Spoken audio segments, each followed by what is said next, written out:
What up, boys and girls? Good morning, good morning. How are we all doing? Welcome in, welcome in. Good to see you all. Little Oof, good morning to you.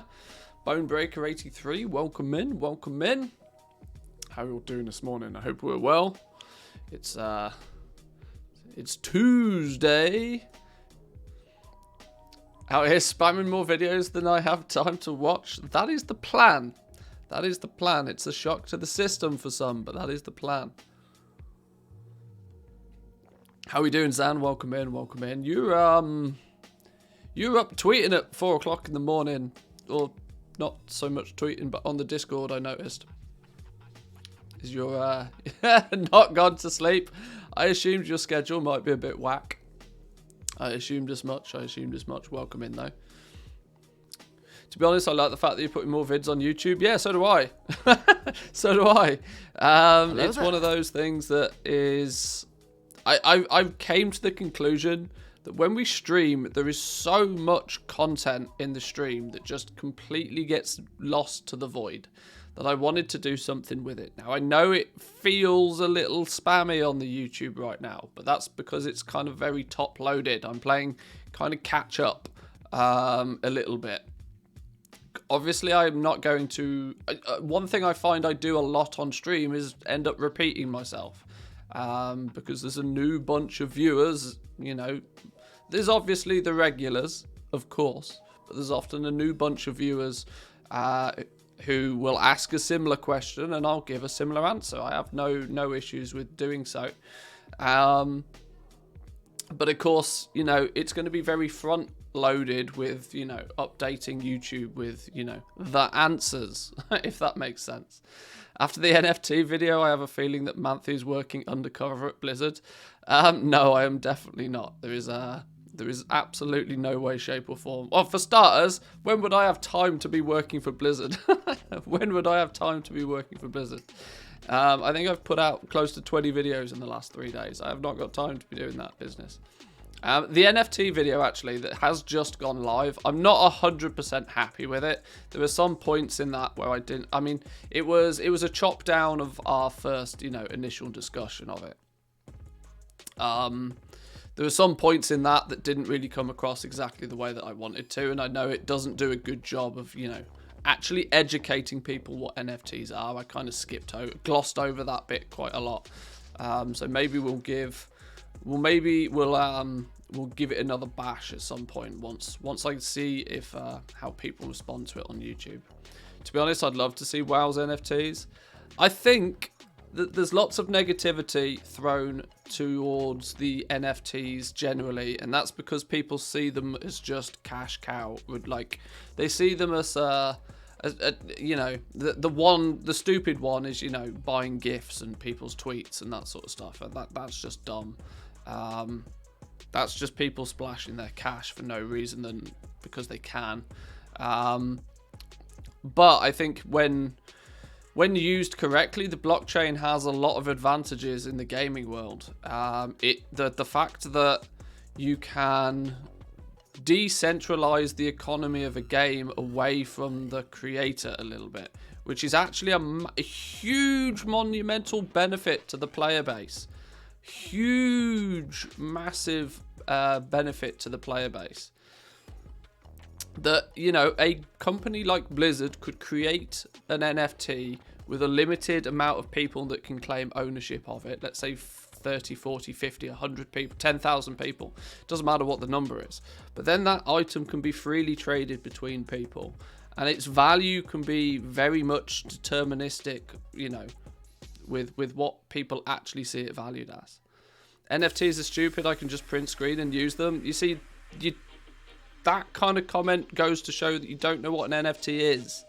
No shade at you, but spend 5 minutes understanding what an NFT is and you'll realise that that's not the correct usage of an NFT in the first place. The GIF is not the NFT. Like, if you own the original, you own something that is arguably more valuable because it's an original. Sure, you can copy paste, but it's, you know, you can download a video doesn't mean you own it. Yes, that's a good way of looking at it. Yeah, it's a way to categorize and track ownership of digital items. And you know, when you can prove that you are the owner of something, it has more inherent value than a replica or a copy.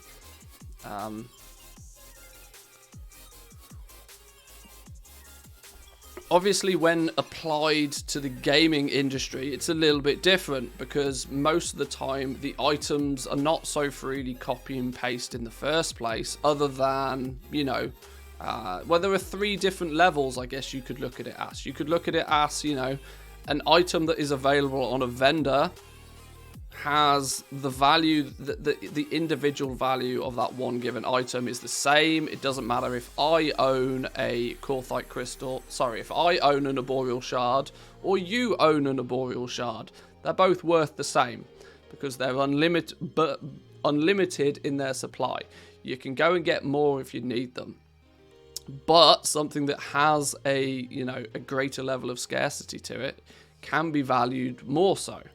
And one of the examples that was given yesterday is if, you know, a world first raider gets the mythic mount to drop, and that mythic mount is then embedded with that player's name, that in the hands of somebody else is more valuable than that exact same mount without that player's name. We use the example of if Asmongold was to create a piece of gear for somebody, that piece of gear, because it says made by Asmongold, is inherently more valuable than one that doesn't say made by Asmongold, even though the item is the same. We as goblins who like to, you know, play around with these items in games should understand the value of different items and the difference in value that an item can have due to external factors that aren't easily value based in the initial. But anyway, we'll talk about it a little bit more. I'll leave the video up on the YouTube. We'll see what some of the feedback is, see what some people think about it. I know that the explanations I give in there are not, you know, 100% crystal clear. It was never really meant to educate people to what an NFT was in the first place. I was kind of hoping that the discussion would go out to people that would have a simplistic, if nothing else, understanding of how it works to begin with. But McRank, how we doing? Welcome, good to see you. And of course, Vita Games, welcome in for the first time. Good to see you. I think today's may take a while. I've been lazy since Friday. Yeah, if you put off that restock for too long, it tends to take quite a while. But the advantage is with restocking, and this is one thing that has pushed me to do less restocks, but in bigger scale. I would much rather restock my legendaries on a Sunday, but I would rather craft 200 legendaries in that one go, because realistically, it takes the same amount of time to buy 5,000 Arboreal shards as it takes to buy 50 Arboreal shards. Actually, the majority of the crafting, the time it takes to do crafting, is usually the ferrying of materials to the right places and that sort of stuff. EU token is spiked to 340,000 gold.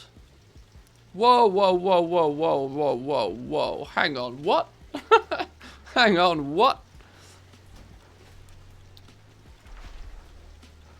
Where is the token? Token. 336,000 gold. Oh, Jesus. This is because I said I was going to cash out yesterday, isn't it?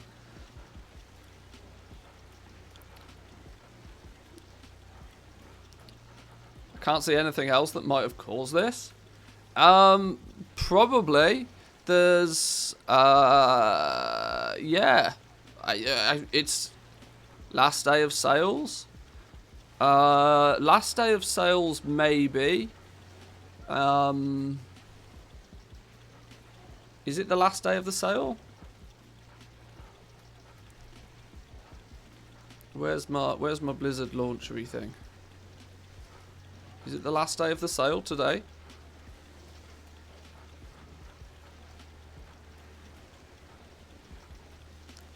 through till January the 3rd. It's now January the 4th. Sale's over. Although it's not actually over. This is probably because, I don't know. Maybe people are waiting till the very last day. People usually do that, but knew I should have bought my game time token a few days ago. Got 15 days on all 3 accounts. Hope it goes down. It never goes down. There's nothing in the near future that's going to push that token price down. The only significant thing that ever pushes the token price down is large quantities of new content. As people then have the overzealous desire to have more gold and more gold quickly to spend and buy the new shiny content. Looks like we'll need to wait for 9.2 for tokens. For them, yeah, 9.2, when that finally drops, will push the token price down a bit for sure. But the thing is when it steadily rises and then gets pushed back down, I mean, it overall, it's just going up at the moment. Yeah, there seems to be no logical reason to quite, in my eyes at least, to quite why it's so high. Is the Blizzard store closed now? The actual gear store. What was it called? BlizzardGearStore.com or something, wasn't it? See, this is it. I don't even know what the website was.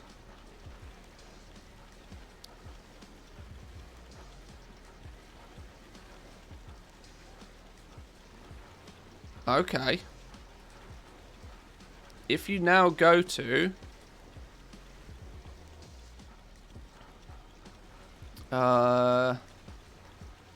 what was the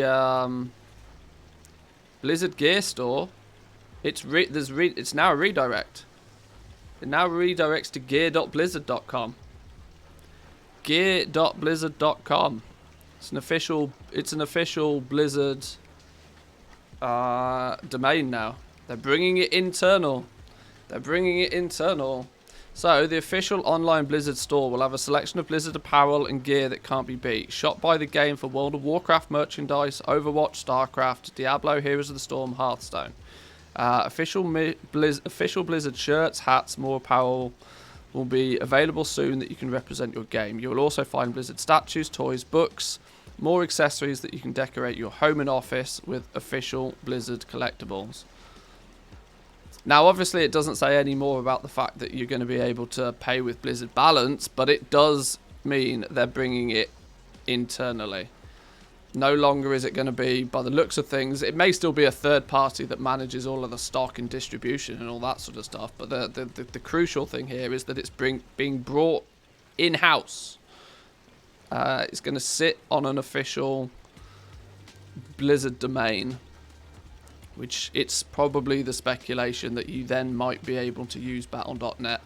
If nothing else, it doesn't confirm it, but it re-emphasizes the fact that you might be able to start using your Blizzard Balance to buy actual gear, which is probably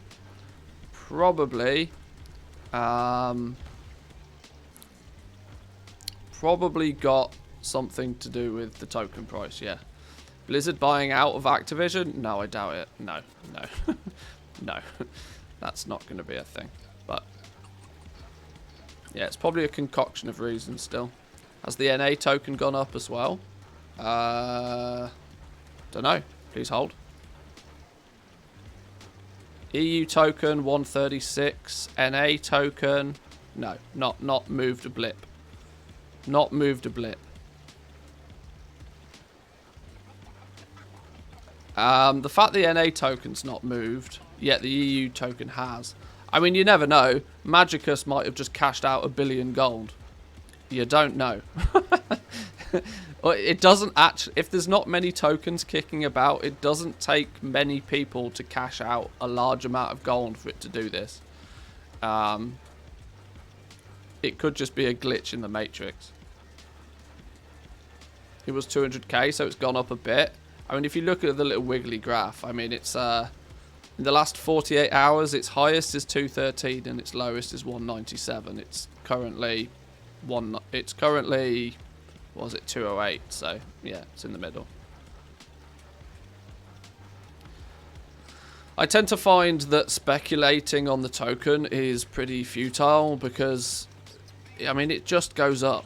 Like, new content brings it down. Anything outside of new content takes it up. Yeah. But either way, 336,000 gold is oof. That's an oof. That's over a 10% rise from yesterday.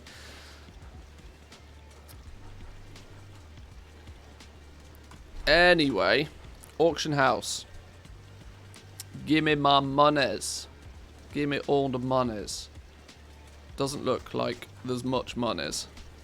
I don't think I did a single cancel scan yesterday, so I'd be actually amazed if we sold anything.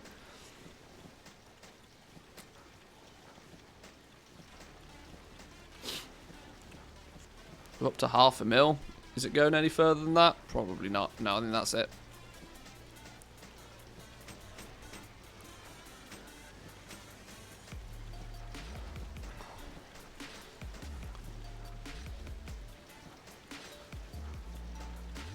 I cannot carry more. I cannot carry any more.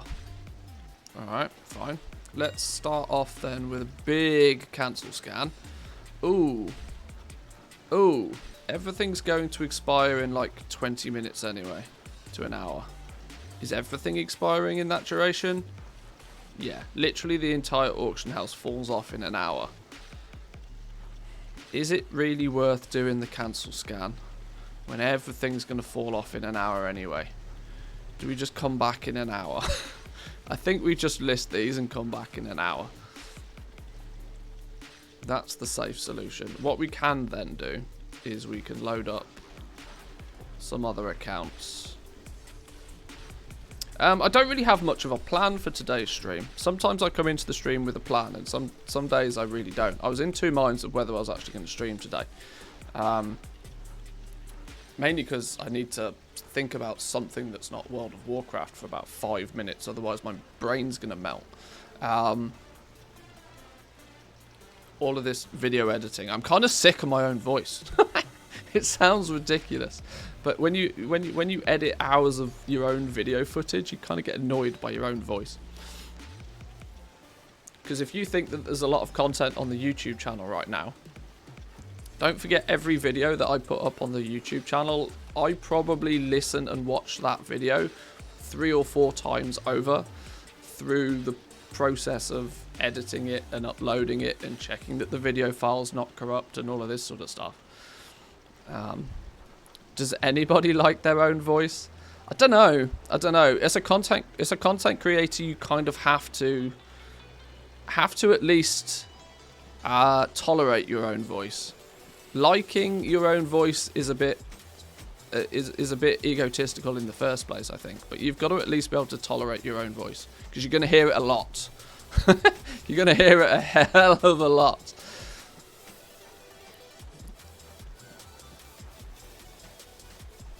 With 9.2 coming, say, in February, how long will you restock legendaries? Won't they diminish a lot in value then? Probably not. You got to remember, although 9.2 is coming, let's say, in February, we still have the best part of a year of Shadowlands left. There is still plenty of time to be selling legendaries. The logic is, yes, true, that, you know, once we leave Shadowlands and move on to whatever's new, that the legendary system just will die instantly overnight. But I'm not even that concerned about ending up with lots of stock. Because I've covered my costs. Not only have I covered my costs, I've made disgusting amounts of gold over the expansion. I'll just keep pushing until people don't buy them anymore. At that point, I will probably just vendor them all and call it a day. You know, the inventory that I hold, I don't really this is, if I was to just, if legendaries were to die tomorrow and I had to delete every one of these items, I wouldn't be sad about it. Because when I craft an item, I go into that with the expectation that I will lose every penny that it cost. It's just a write-off. It's a cost of doing business, per se. Is there really a point to level up all the legendaries? Is your 9.1 BIS list still a good-ish guide to prioritize Legos to rank up? Or is it just a matter that we don't know what BIS will be, so we're just guessing? The 9.1 BIS list is certainly a good starting point because, well, I mean, technically it's still on patch 9.1. 9.1.5, whatever. The meta's probably not going to change all that much. Although there is definitely argument to say that more people might be interested in high stat pieces. Your chest, your shoulders, your legs. Because although tier sets sit in the same position as the Shards of Domination gear, the systems are not identical. You only need 4 pieces of set gear. Once you've got your 4 pieces of set gear, it's going to leave that one high stat slot available. And if people are really working towards a BIS list, that might be, you know, their ultimate go-to. Now, whether they, you know, what people choose to do about that is up to them. But yeah, the 9.1 BIS list is still, it's obviously not going to be the same BIS list, but it's, you know, it's a good starting point to get going with now. We really just need to know what Wowhead will recommend. See, this is the stupid thing, right? It doesn't actually matter what is truly best in slot. You're right. What matters is what Wowhead says and what Icy Veins say. Because they're the guides that the majority of the player base follow. If Wowhead says that you should have your legendary in the legs, people will craft the legs. Because people rely on those sources of information so that they don't have to do the hard work in working it out themselves. People are far more willing to trust something like a Wowhead guide for where they should put their legendary than they are, you know, anything else. The point is craft one of everything that you're able to make, list it at a profitable price, and just rinse and repeat. Oh my god, I'm on another realm where we're literally an hour away from everything expiring. It kills me to do cancel scans when there's only like an hour left on every auction. Min-max raiders will swap their Legos to the worst raid drop stat combination. Yeah, you see, the thing is, world first raiders will always do what world first raiders do. But they are the minority. If you sell 100 legendaries, you're probably only selling 5 of those legendaries to super duper mega min-max players. The other 95 of the legendaries you're selling to, you know, regular Joe. Regular Joe who is probably following that Wowhead guide. Or just doing their own thing completely. So this is why I've never recommended that people, you know, zerg the BIS stuff and just purely follow the BIS lists. I've always suggested that people just craft one of everything and list it. And then when it sells, craft it again. If you do that, you can speculate and you can choose to invest in certain areas, but that is your choice. My advice is just craft everything you can craft. List it at a price that makes you gold, makes you a profit, and focus on selling it. I know it's not the most helpful answer, but it's actually the most realistic answer.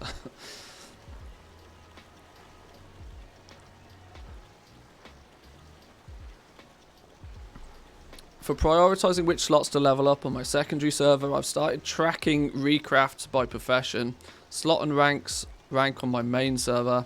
gives a somewhat sensible idea of what should be most profitable. Although it's quite the chore since TSM can't track sales and doesn't track crafts. Craft one of each is fine if you have the capital to invest that. Yes. That is true. It does have... taking my approach does require more capital. But this is a market where the barrier to entry is capital. If you don't have the capital, you have to choose to make these decisions. The best decision is to spend more time making more gold so that you then do have the capital to approach it correctly. I don't like it as much as everybody else that the entire system is built around the fact... We did a video yesterday on the actual cost of getting into the legendary market, and there is quite literally 2 million gold of cost that you can just put in the bin. Boof! Gone. You have to be able to write off that 2 million gold, and that's to get you through rank 1 hell. And somebody pointed out that, well, that's not the only cost, because once you get to rank 2, what if rank 4s are not actually profitable? And I had to try and re-emphasize the fact that that 2 million gold you put in the bin is not the only cost that you might come across. It is the minimum cost you are going to come across. This is why the entire legendary system is built upon you need a lot of gold to start with. And this is why I recommend everybody, focus on that aspect of it. If you spend just as much time, getting the gold that you need to get into it as you do trying to work out, well, if I level this slot over this slot, then this one might work and this one might work. That's good, but markets change. Often you'll find that, I'm going to take an example of patch 9.0 compared to patch 9.1. In 9.0, Bone Shatter Pauldrons were BIS for hunters. And so there was 50 people on my realm that they leveled Bone Shatter Shoulders, and that was it. That was all they leveled. They zerged Bone Shatter Shoulder, or Pauldrons, or whatever they're called. They zerged Bone Shatter Pauldrons because they were the BIS for hunters, and they were the most highest selling piece of gear. What happened though is the meta switched, and then all of those people had to panic that they had all of these Bone Shatter pieces that they then thought weren't going to sell, and they had to quickly rush to try and level up something else. Whereas if they just slowly chipped away at everything in the first place, they would have probably been in a much better position when the meta changed or shifted. But of course, to do that, you need gold. Like I said, you can't hide the secret that you need a shitload of gold to properly get into the legendary market. Legendary system is one of the worst offenders for rich get richer in a long time. Yeah, it's so broken. The entire thing is completely broken. And it's completely broken because the only barrier to entry is having lots of gold. It's not a fun, engaging gameplay system, but that is the reality of it. Will there be any big updates to your amazing spreadsheet in 9.2? I implemented links from the reagent sheet to all the crafting ones, so I only have to update resource prices on that one sheet. Would hate to have to overhaul it. Well, yeah, I will. I mean, I'm always chipping away doing some things on the spreadsheet. If you are making dramatic changes to the spreadsheet or on your own personal version, I would obviously fully understand you not updating and choosing to use the latest version of it, but unfortunately I don't have any control over that. I share a spreadsheet and I share the most recent version of it. There's no upgrade facility within Google Documents, unfortunately, but yes, I will be updating it. I am thinking of maybe having, now that there is so many sheets within the cheat sheet, that having one page for reagents might be at least the sensible next step.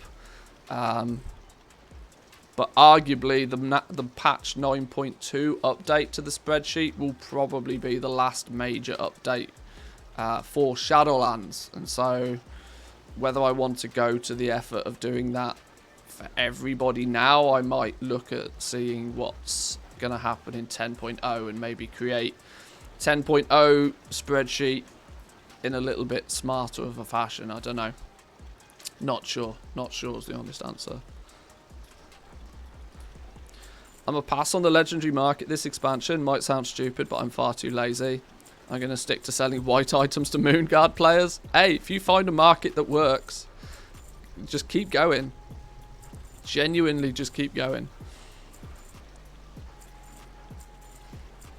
The legendary market is the biggest risk versus reward market for sure. You have to risk at least a couple of million gold, which already puts it out of the reach of most players. You have to be willing to risk a couple of million gold to really give it a good go. But if you do, there is a very strong chance that by risking 2 million gold today, a month or two into patch 9.2, you could be sat on gold cap or 2 gold caps or 30 million, depending on how aggressive your realm is. It's a relatively large risk, but there's a huge payoff if you're willing to put effort into it. If you risk 2 million gold and then don't put any effort into selling or moving forward, then you might lose 2 million gold. You know. Wasn't there some sort of API from one of the gold-related websites that let you pull material costs into spreadsheets? I remember something like that from Legion BFA days.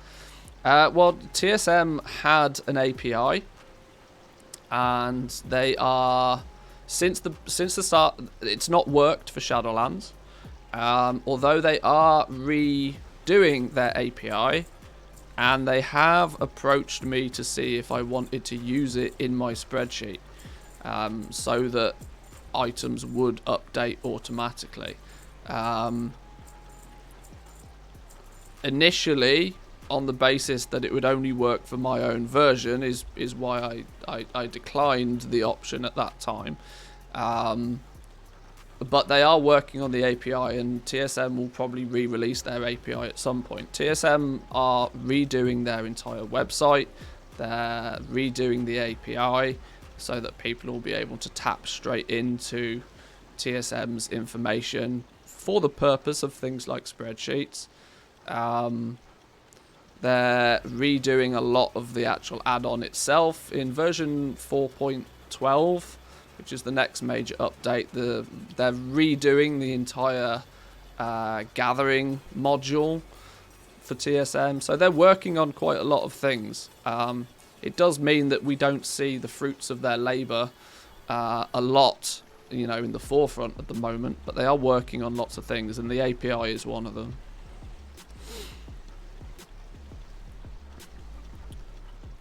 It was having way too many people requesting from it, and it was blowing up, so they kind of had to shut it down. Yeah, one of the concerns was that it was a very rudimentary API that they built, and this is why they're rebuilding it. They're rebuilding it to be more optimal and to, presumably from their side of things, not put so much of a load on their servers, which obviously costs money. So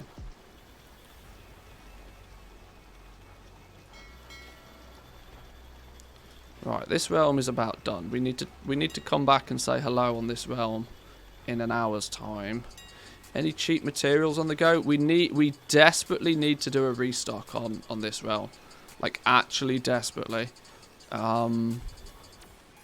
We are missing way too many rank 6 legendaries. We've only got 64 rank 6 legendaries, meaning that in the meta slot, I mean, look, we literally have one Shadowgas necklace. That's it. We are in the doo-doo. What it does mean though is to do that effectively, I really need to start buying materials over here. We have a steady right. What happened here? I can't remember what happened here. See, I get these big drops in my graph occasionally, and it's because I end up, you know, cashing out tokens and buying something off the Blizzard store. I can never remember what all of these are. I need more Korthite crystals though. That's the big takeaway from this. I need more Korthite crystals, and they only seem to be going up in value and down in availability. This is somebody blatantly buying them all and relisting them again. It is Wednesday tomorrow though. Do we have many of these? No, we haven't got any. We need to make, if I want to restock up to 3 of everything, how many Korthite crystals is that? We did the maths on this yesterday. There's 35 different items, isn't there? 35 times 3 is 105, and we have 64. So if we want to so we need to make 40. We're missing 41 rank 6s, which means we need at least 1,600 Korthite crystals to restock up to 3 of everything, and we have not enough. And there's literally no way we can even buy enough. Oh my days. Oh my Gideon. They will come in plenty tomorrow though. Yeah, but so will the sales.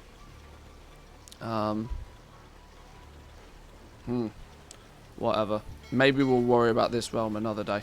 See, this is the thing, right? I get so flippant with the realms that I've, you know, I'm kind of done on.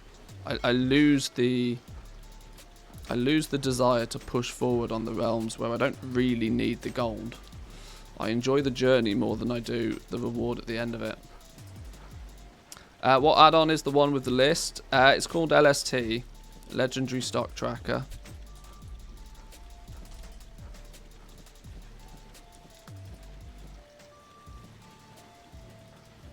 Why is it though that people still buy Legos on a Wednesday? It's reset day.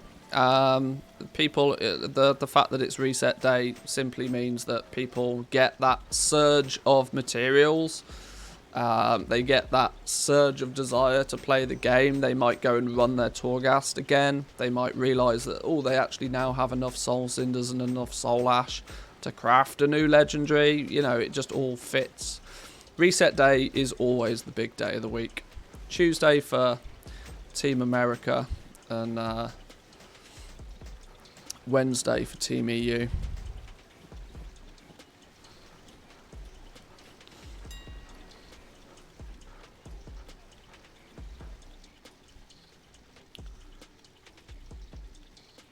I got it earlier, but now that you can do Torghast whenever. You can, but people are still in the mindset of like, right, Wednesday is the day where everything resets. Wednesday is the day I'll go and do a bunch of stuff.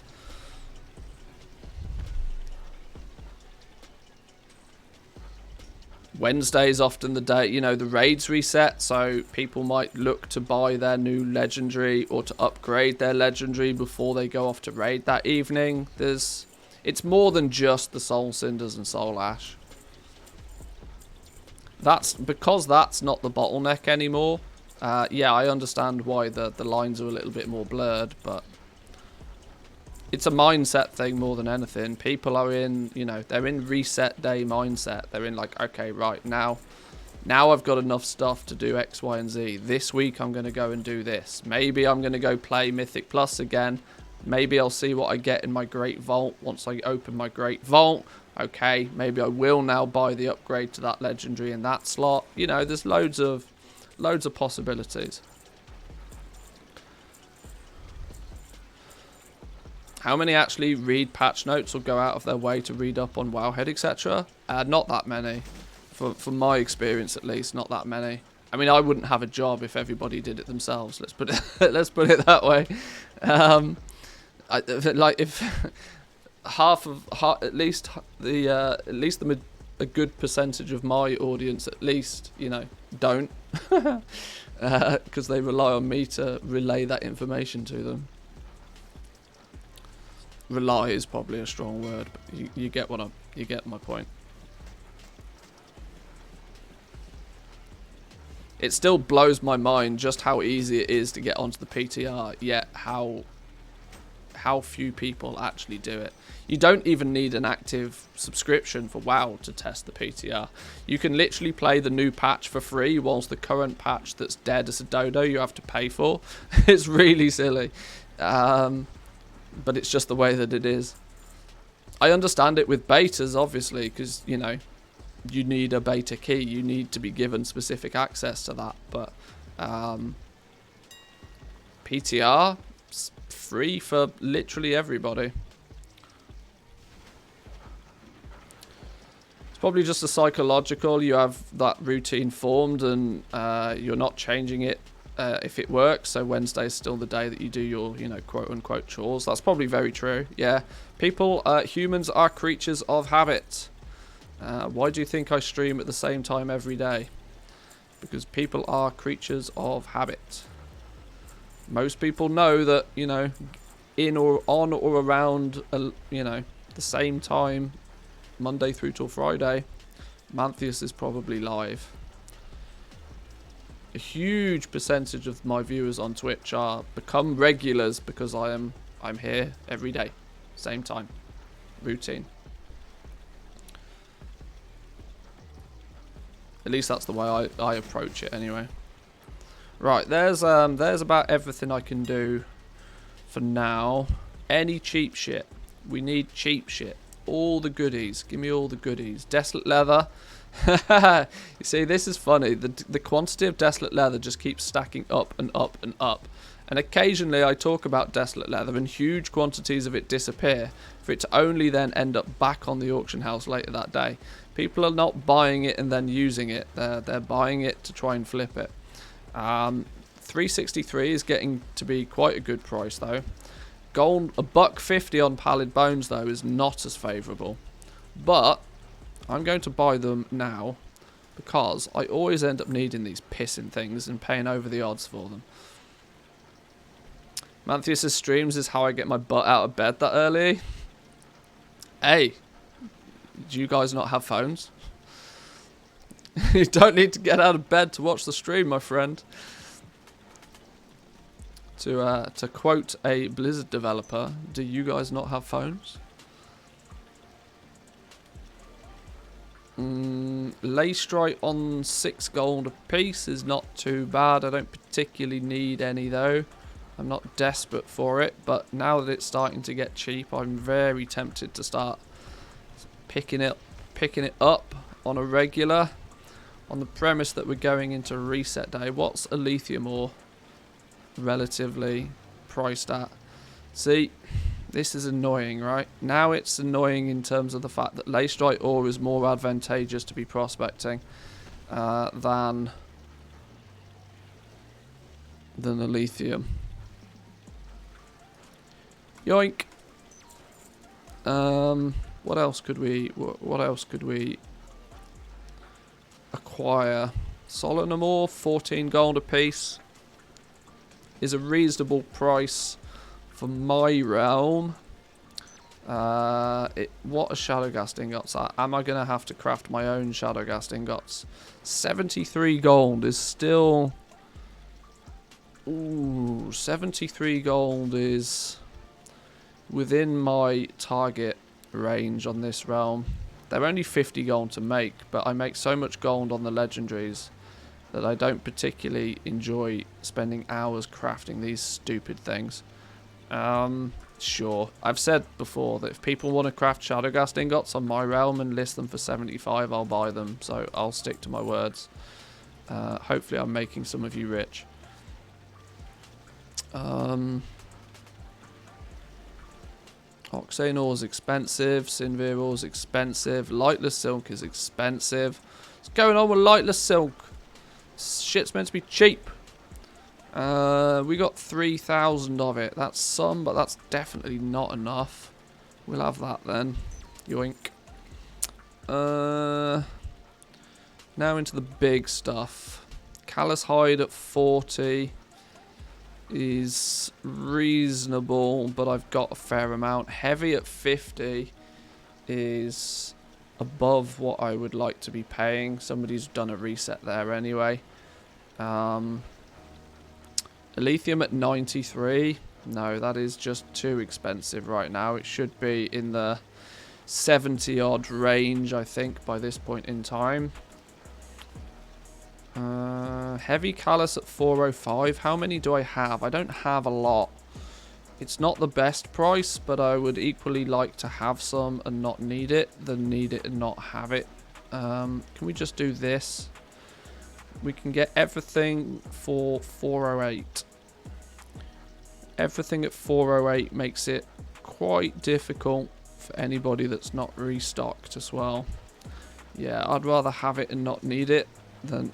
Did I just spend 1.2 mil on heavy callus hide? Oh dear. Sure. Corthite crystals. Did we just sweep up all the corthite crystals? I've lost track of what's going on now. Either I swept up a bunch of corthite crystals or they just don't exist. Did I buy corthite crystals? No, I haven't bought corthite crystals. Somebody's listening and somebody's watching. Somebody else bought the corthite crystals. Alright, GG, well played. I'll buy the rest of them tomorrow then, it's fine. Luckily we restocked yesterday, didn't we? Yeah, we did. We're good. Hello, wives. Yeah, she's here. She's chilling. Now we've got 2 doggos. Should we put doggo cam on? 2 doggos. Nipsis. Hi, puppies. 2 doggos.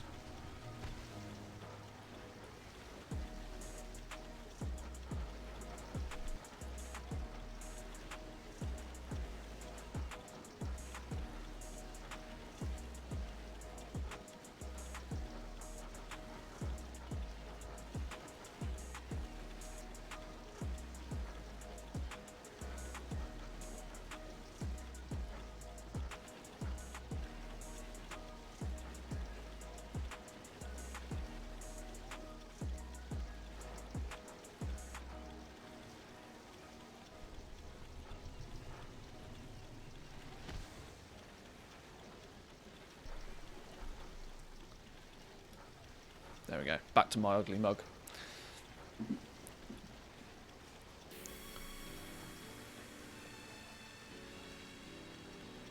Pagby, how we doing? Welcome in. Good morning to you. Play an ad. I should press the ad button. Please tell me you're wearing jeans. I am, yes. Well, sweats, but you know, same difference. I am wearing trousers. It's fine.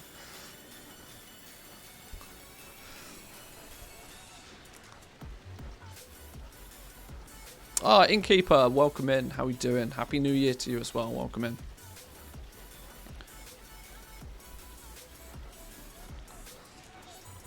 Yeah, we did our restock. We're pretty well stocked. There's only a couple of things. There's only 2 blues, which is Shadowgast gear, which is fine. That's not tragic. We've got some materials that we need if we need them. Let's grab all of it. We took 400,000 gold. Was it 400k? We took 400k out of the mailbox this morning, and then have gone and spent what looks to be 1.5 mil, roughly. Oops. Oops. Have you passed that 1 year mark? Are you staying as a streamer in the long term now? Yeah. Yeah. 2021 was, you know, setting the foundations, planting our feet. We are now relatively solid, and so 2022 is all about growing. It's all about growing. Now we've got the solid foundation in place, we can build upon it. And the reason I you know have to set the foundation first is because I need it to be, you know, at least somewhat financially viable. And comfortably so. I did a video.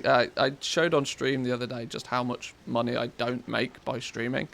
So I'm by no means, you know, I'm not going to be driving around in a Lamborghini anytime soon. But I now have a steady enough income from doing this that I can then start focusing on not just keeping my head above water, but actually trying to progress and doing something to push us in a forward direction. But yes, you're stuck with me now. Like it or lump it. Doing a killing on the server I migrated to screw over somebody who migrated to mine. Okay.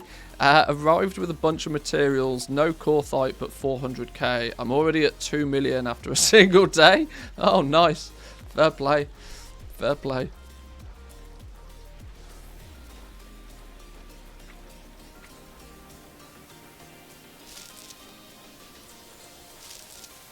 Right, let's send over large quantities of Leystrite for prospecting.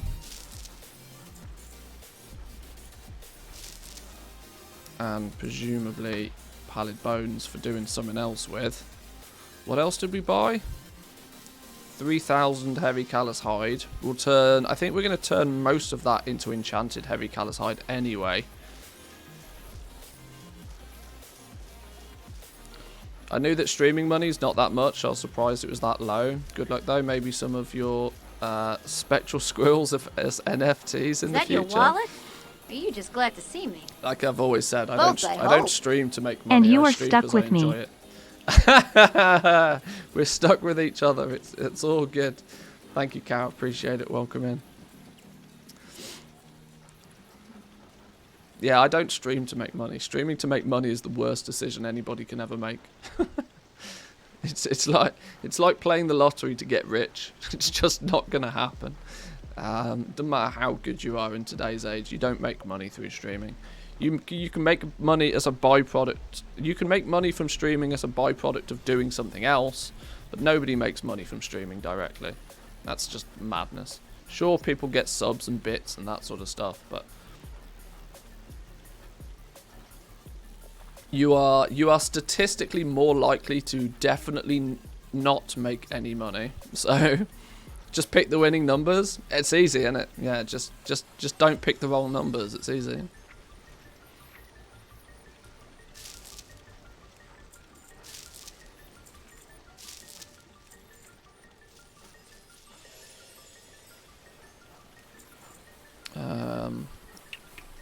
Send the rest of this over. Let's put these materials then in the bank, ready for... Oh! We do have some Corthite crystals. We're good then.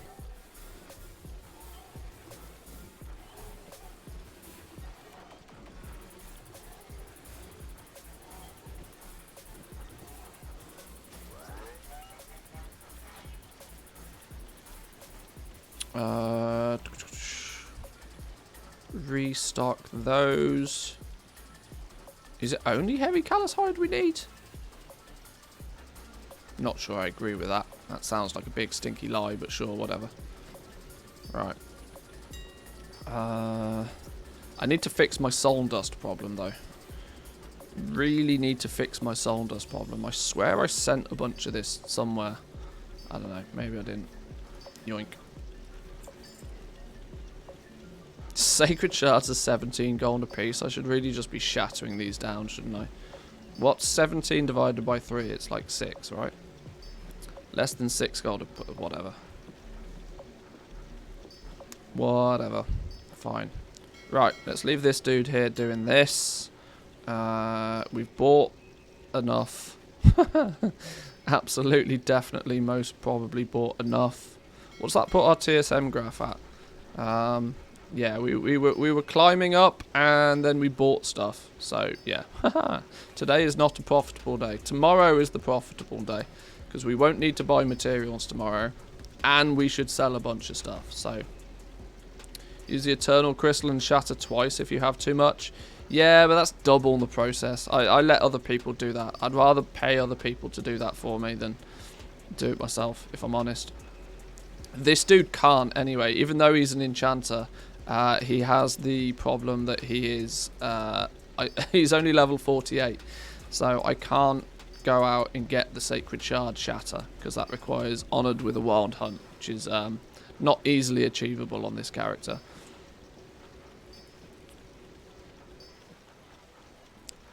On my other... I mean, this isn't my only enchanter on this realm, but yeah, on my other enchanter I probably could, but...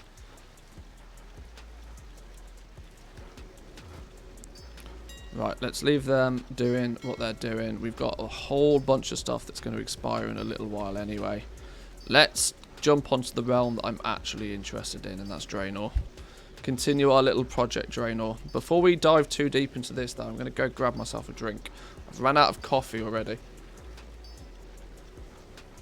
Or at least my coffee's cold, which is not a good situation to be in. So I'm going to go grab myself a drink. We're going to check out where we're at on Draenor. We started crafting legendaries on Draenor yesterday, so we are going places. We started crafting some dual crafting legendaries yesterday, so hopefully we'll have a few sales from those, and we can waste a little bit more money trying to push our way through the legendary market. Play an ad. That's a very sensible suggestion. I will press the button. I'll be back with you guys in 2 minutes.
Alrighty.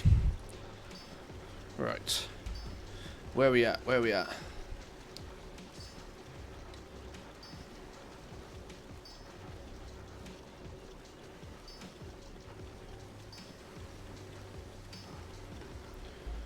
Project Draenor is on.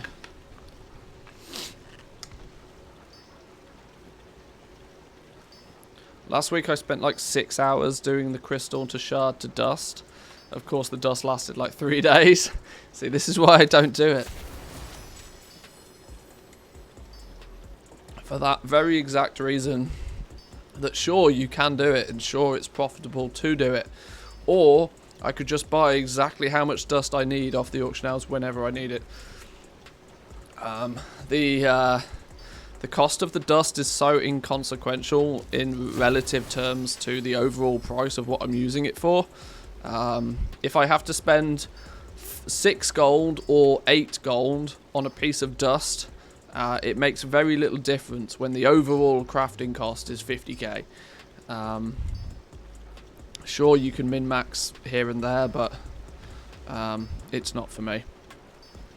60k in the mailbox, though, on Draenor, which is not bad. The question is did we set... Hey, a Shadowghast necklace! We got shot of a Shadowghast necklace. Any more Shadowghast stuff?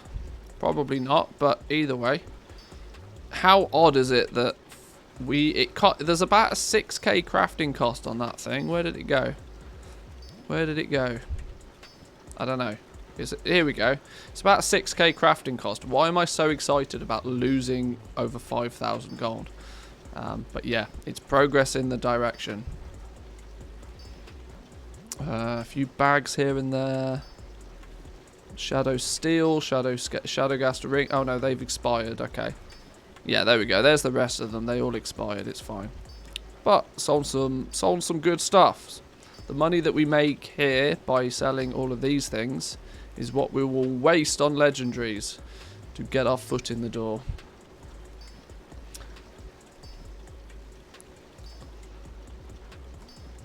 Another 63k onto the pile.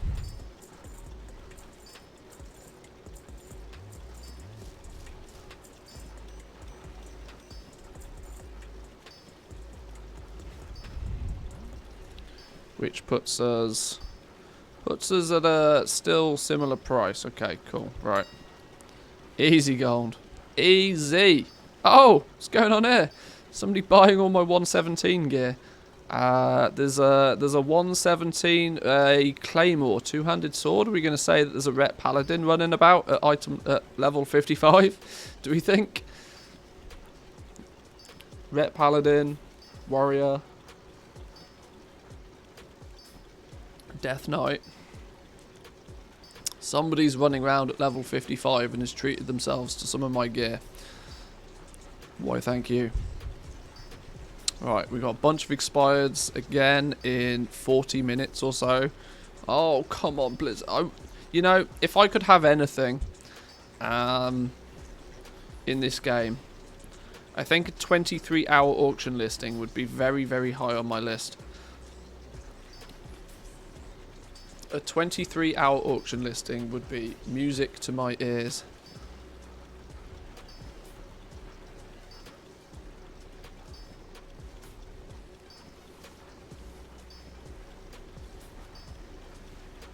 Yeah, 24 hours, you just end up later and later and later until you end up with a, you know, you wait for it all to expire and then you have nothing listed for, you know, ages. Goal making updates on the PTR? There is, or that is your wish, Zan? Oh, I'll tell you what music to my ears would be. Yeah. Well, it wouldn't surprise me if in the next couple of days we get a PTR update, so we'll see. We'll see. Oh no, somebody just bought a full set of 230s. Ouch. It happens. It happens. The annoying thing about people buying a full set of 230s is that they usually end up relisting every single piece of them, undercutting you. Usually deep undercutting you, because that's how they think things sell fast. People that it's a blessing and a curse at the same time. Sure, you made a good sale of an entire set, but when they single-handedly crash that market for 2 days because of their own stupid mistake, it's equally annoying as it is profitable.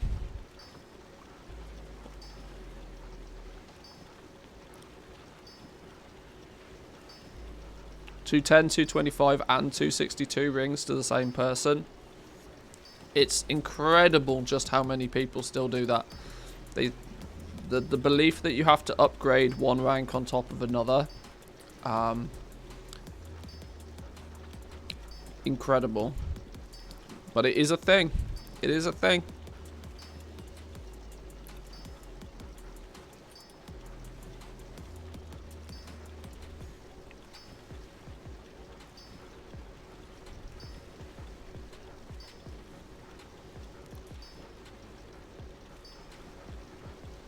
Sold a full set of 262 Umberhide gear to the same person. Cannot believe such people still exist.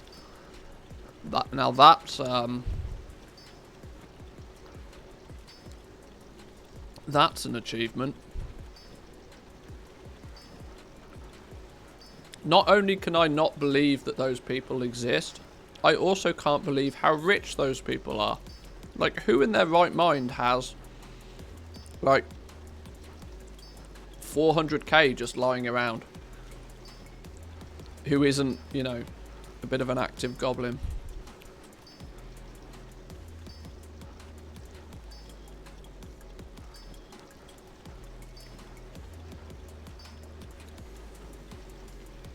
People spend idiot money like idiots IRL. It doesn't surprise me in game. Well, that's true. That's true. The ludicrous things that people spend money on, you know, IRL is just madness. On that note, any Oilers in chat?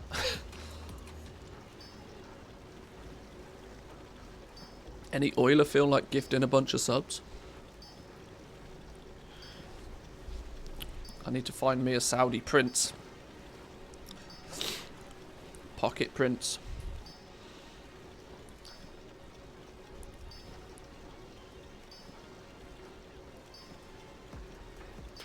Person didn't relist the spare slots. I waited a long time to buy them back at a discount, but it didn't happen.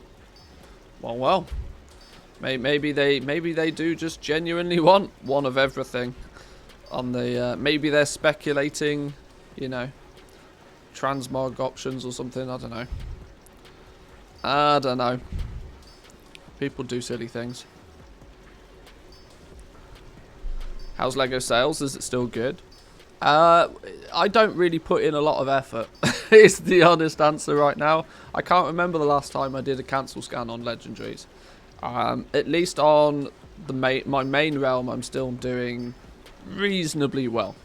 I'm certainly not setting the world alight, but I'm not trying to, you know, set the world alight. I'm just content now, stocking up, you know, holding on to a few materials. I'll sell a bunch of stuff on reset day, but much outside that, I'm working on other things.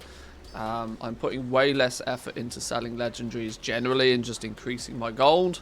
Putting a lot more effort into getting Draenor up and running. Hopefully so that by the time 9.2 turns up, I have the opportunity to capitalize over there. That's my plan at least.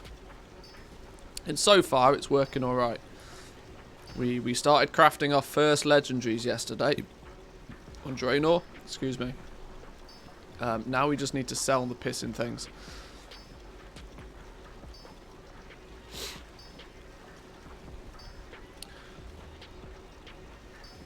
Now I'm willing to put money in the bin for the sake of getting some quick sales on these. So I'm willing to just basically undercut anybody almost regardless.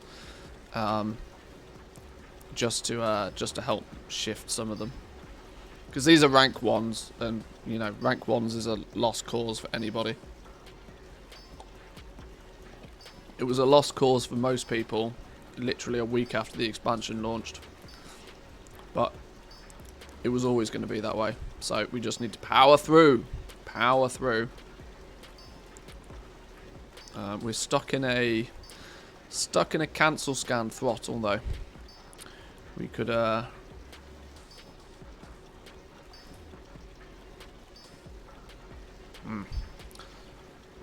let that do its thing.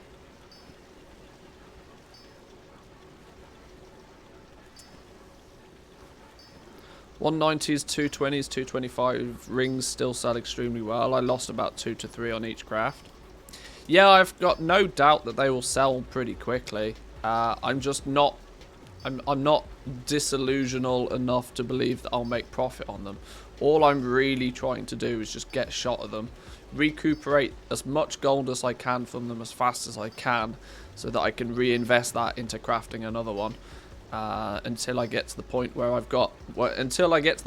I'm no longer buying experience points and can actually just start turning a profit with them. Just devoured a full pack of custard creams. Oops. We've all been there. We've all been there. Custard creams was not my not my first choice, but I would absolutely eat an entire packet of Jaffa cakes in one go. I don't think I ever ate less than 12 Jaffa cakes in one go. Why I don't weigh 25 stone, I will never understand. But for as long as my metabolism keeps up with me, we're all good. Not sure if you covered this already, but what's your plan with the Mage Tower stuff now that it's ending soon? Well, once again, like I said, I talk the talk, but I don't necessarily walk the walk in a lot of these markets. The Mage Tower stuff, I never really crafted a bunch and really went heavy with it, because I knew it was going to be very flavour of the month. My suggestion, though, for people that did and still have a lot of stock left, is don't do what most people will do, which is they'll try and dump it for us, you know, and they'll just crash the prices on it. The best thing to do is to put it in a guild bank, forget about it for a couple of months, and then when the Mage Tower rolls around again, you have a lot of stock to then instantly be ahead of the game again. That would be my suggestion, at least. If you've gone pretty heavy with the Mage Tower, you've probably more than covered the cost of those items in the first place, unless you've done something tragically wrong. So just take that gear, put it in a spare guild bank tab, and forget about it for a few months.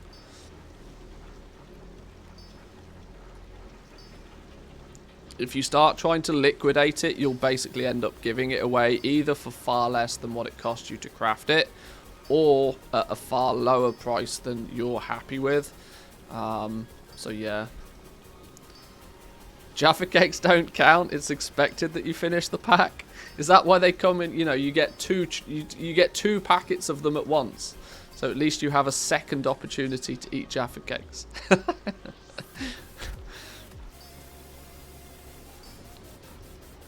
It's designed for 2 servings. Yeah, exactly. Yeah, there we go. How geared is my main hunter now? Do you do any weekly keys and stuff? No, I stopped chasing gear years ago. As long as I have enough gear to comfortably do like a little bit of world content here and there, I don't worry about gear too much at all. I'm really not a good example of, you know, somebody that most people would look at what I do and would probably consider the fact that I basically don't play the game. I am capable of spending up to 8 hours a day logged in on multiple accounts without arguably achieving anything in most people's minds. But I'm usually doing something that's going to make my gold making adventures very profitable, which is what interests me. So gear is not something that has, you know, grabbed my attention very much. Not for a few years now. The wild goose chase for bigger and better gear kind of got a little bit too repetitive for me when patches started flying at a decent speed, and you would just virtually replace everything the second a new patch comes out. Yeah.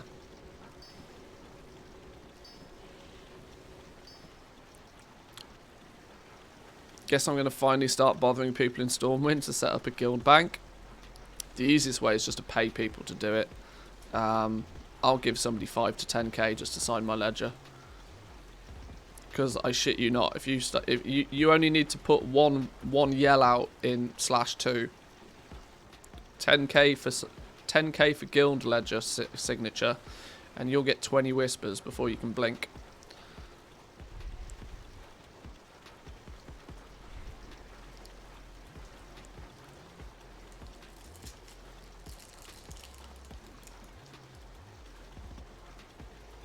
World content is better than keys and raiding. It's personal preference. I would also like to clarify that I don't particularly enjoy the world content even. I quite genuinely enjoy, you know, collecting things, crafting things. Gold making is the element of the game that I enjoy. The journey of, you know, getting everything setting up and building that, you know, that machine is what I enjoy. I see people offering 100 gold to sign the charter. Yeah, hence why they end up, you know, still without a guild a week later. That's why nobody wants my 1k gold. Yeah.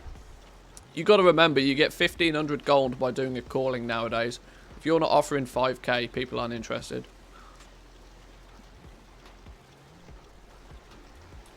If you want somebody to do something for you, you've got to make it worth their while.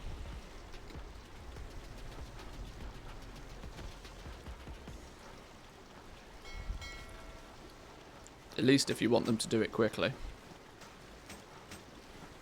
Been on a mission to make all of my alts 220 to 250-ish for 9.2, so I can play whatever I want in Mythic Plus. But I'm a bit of an M plus monkey.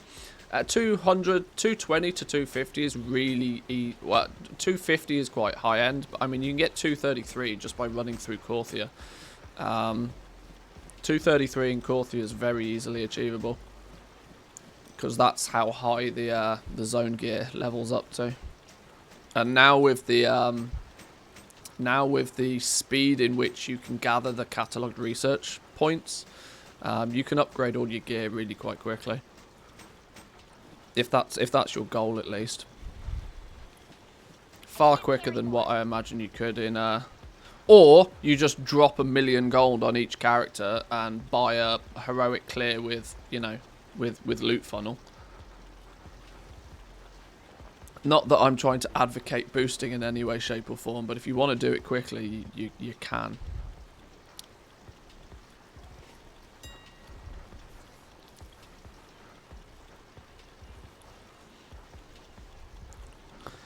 The gold for the Legos though are 235 times 12 to 20 times. Oh right, yeah.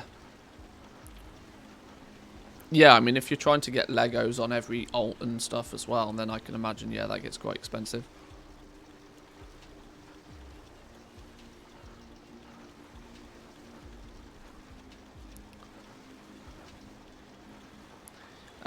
Is there a possibility to log into a certain character with certain add-ons turned on? I don't understand the question.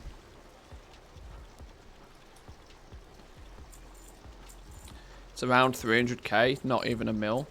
What, a heroic clear with loot funnel? Not just a heroic clear. I was more referring to like with the loot funnel.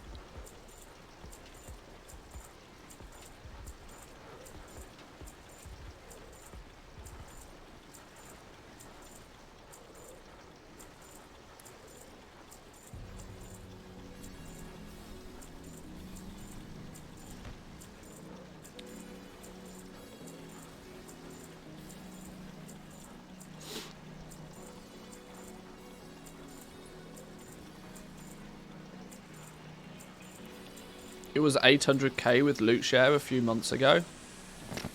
Oh my days. Oh my days. This game is so pay to win, it's not even funny. We should start asking to be able to transfer Soul Cinders to alts. That would increase sales again. You might be right there, actually.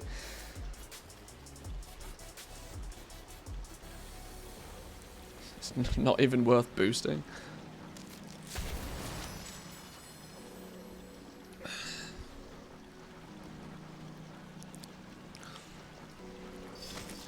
Maybe for the purpose of content one time, I will see just how much and how effective these, you know, boosts with the loot funnels are for the purpose of a video or something at some point. Like, maybe I'll just give a character, I'll give a character 2 million gold, and, you know, how much gear can I get for 2 million gold without actually playing the game? This also detracts from the, you know, the value that people see in the BOE drops, because a BOE drop now, like, sure, you can buy an item, but for that, if a BOE is like 300k on the auction house, if a two, you know, a high level BOE, if we go, let's just look at, so these, for example, 300k, 252 ancient broken bands, towering shadowgast great boots, 252. These have got, okay, these are just ludicrously expensive for some reason.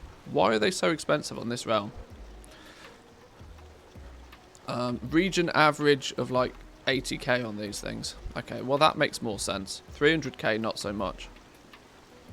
Oh no, because these are the mythic ones, the 252s. Okay, with a socket, 252 with a socket, 400k. You could spend 400k on one piece of gear, or you could spend 400k on nearly an entire set of heroic gear. It's like, because if you can get loot funnel with a heroic clear, you are going to you're going to be pretty decked out. I would imagine you'll get 4 or 5 pieces of gear from that raid. Saw somebody do a similar video. A mythic raider boosted his ult. He got 10 heroic items, which worked out to be roughly 120k an item. So half a token per piece of gear. The cost's less than an unclaimed container. That's true, actually. That's true, yeah. Considering that I'm comfortably spending between 500 and 800,000 gold on every container. Yeah.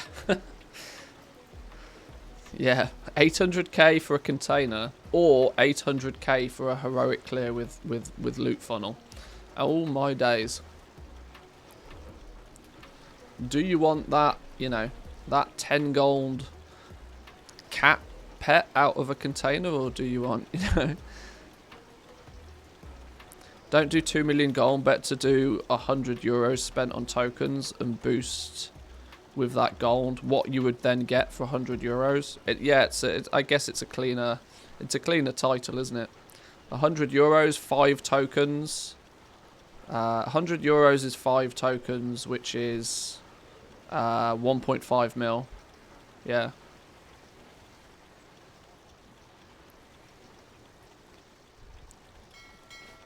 The hunter bow. That's a good point. We still don't have that thing.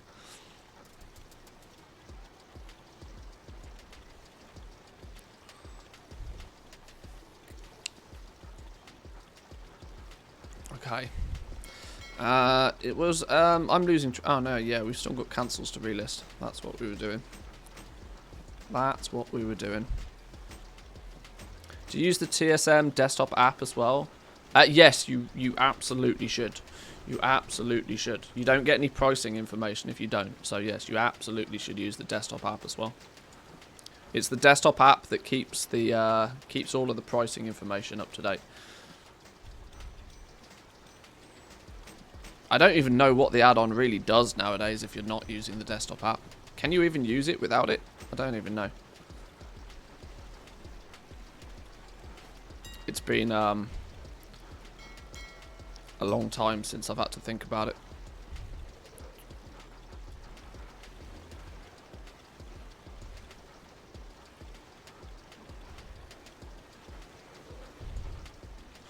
But fundamentally, the UI doesn't do a lot unless you have the pricing data as well.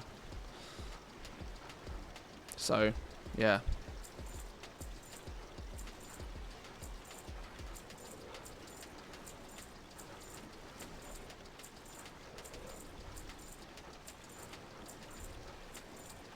Yeah, I guess mailing groups and stuff is something, but there's seriously diminished usage if you don't have all of the pricing data.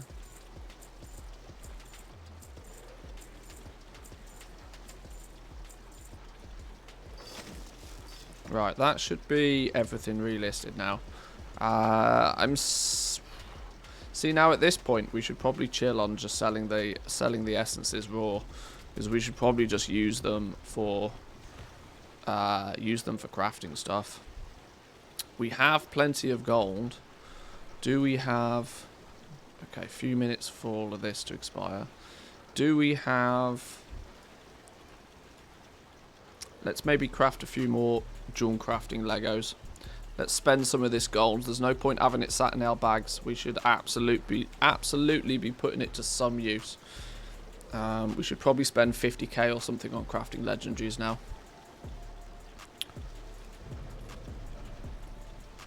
Can we get any lacerite ore on the cheap? Lacerite ore, what have we been paying for this recently? We've been paying considerably less than this for it recently. We bought like 30k of it. Did we prospect it all already? Let's find out. Transferred a character yesterday from low pop up to silver moon. Man, what a difference. I bought out all of the cheap enchants and materials and crafted a lot. Prices and sales are way better than on my dead low pop. Yeah, it's like a different world When you end up on a realm that's actually got an active player base, it is quite literally like a different world. It's like you're playing a different game. The difference is just outrageous. This is why I favour the big population servers, as there's just genuinely more people playing on them. Sure, it means you have more competition with everything that you're trying to sell, but there's equally 10 times as many people looking to buy things. So as long as you're selling things that people want, you can't go too wrong.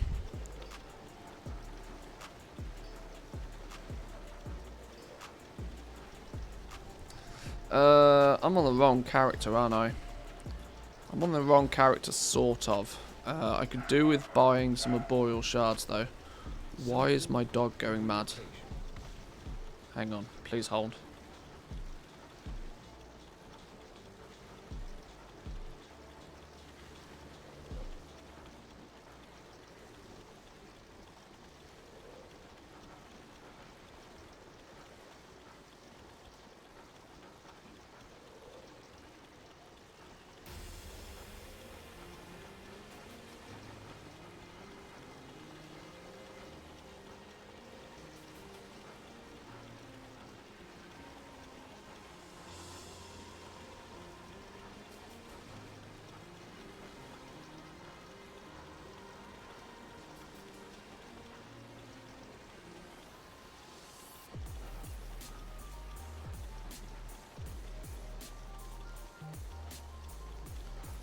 We're good. My dog was going mad because the doorbell went, so. Let's buy a few more of these. Let's send those over.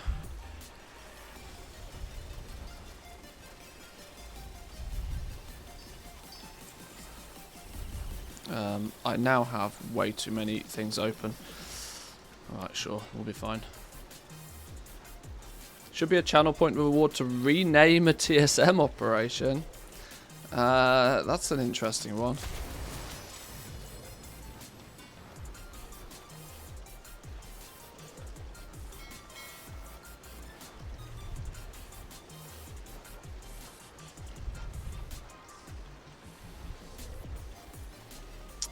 Zan with the play an ad.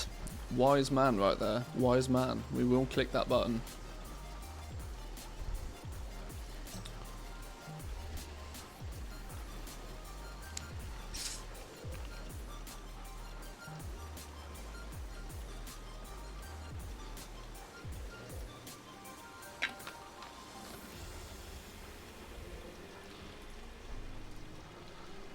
Yeah, I think having 12 copies of WoW open at the moment is slowly killing my machine. Are we dropping frames? We're not dropping frames though, we're good, it's fine.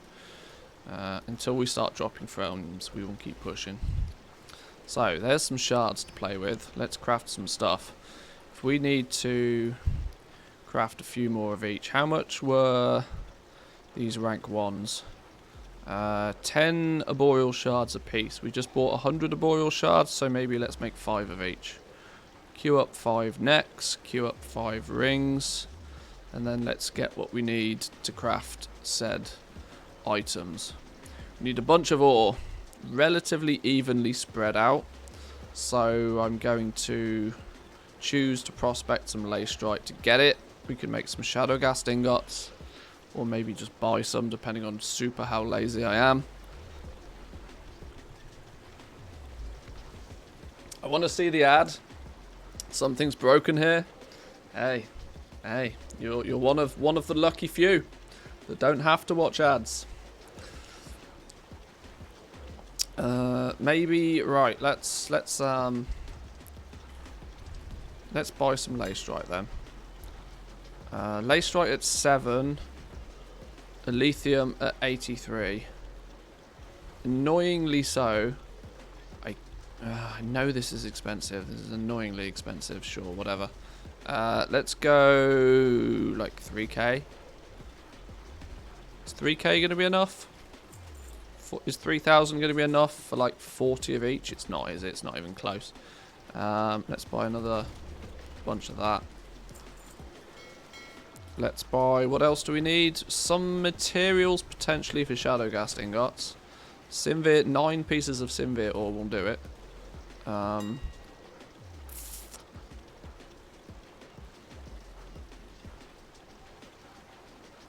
Shadowgast ingots are only 54 gold a piece just to buy. God, I'm tempted to just super duper tempted just to buy those.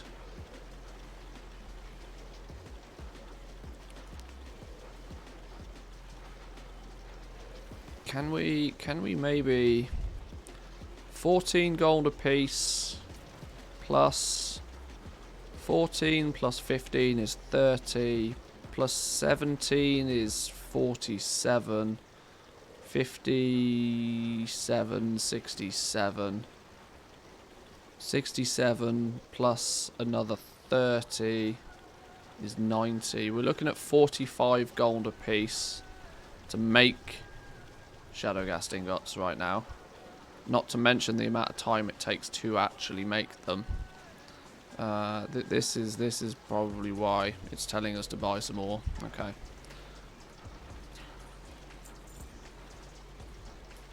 Jankins, how we doing? Welcome in. Good to see you.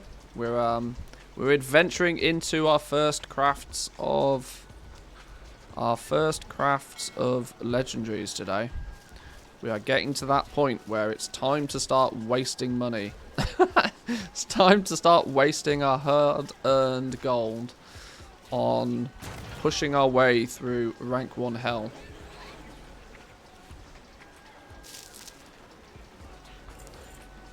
We crafted a few yesterday. We'll craft a few more today. We ultimately need to craft 15 of each. Farmed it so it's free. That's the spirit. That's the spirit.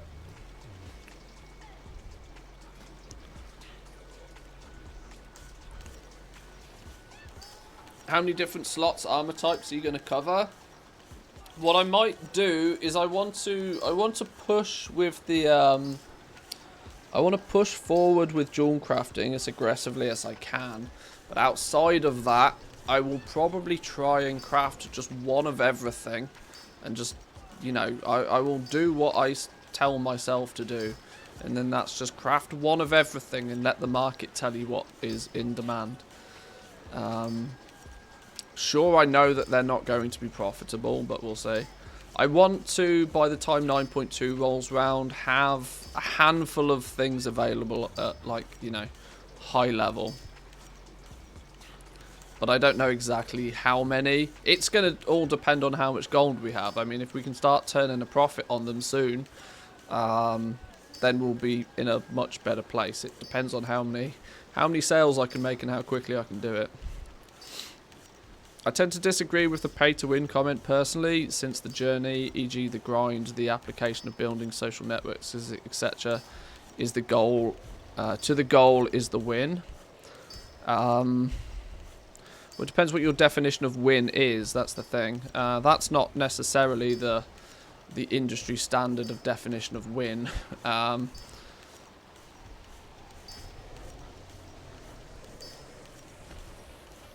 But I mean, like I said, if yeah, we're not going to get into a heavy discussion of what pay to win actually is. But if you can pay for an advantage, let's draw the line there. That if you can pay to gain an advantage, then, you know, you're, in at least simple terms, paying to have it. You're paying real money to have an easier time than somebody else. So, like, buying an achievement seems pretty empty. It seems completely futile to me. I have no idea. I totally would not do it because I see zero value in it. But to some people out there, it's a bragging right. It's a status symbol. Especially when it comes to things like, you know, the current mythic mount, for example. People will buy a mythic clear to get the mythic mount just so they can run around Stormwind or Orgrimmar and look like a big dick. Because it's a status symbol to them. they might be 14 and in a guild with a bunch of mates from school, and you know, if they're running around on a big dick mount, then you know it's a status symbol thing. It's stupid, but it's a thing to some people, so you know, it's why it exists.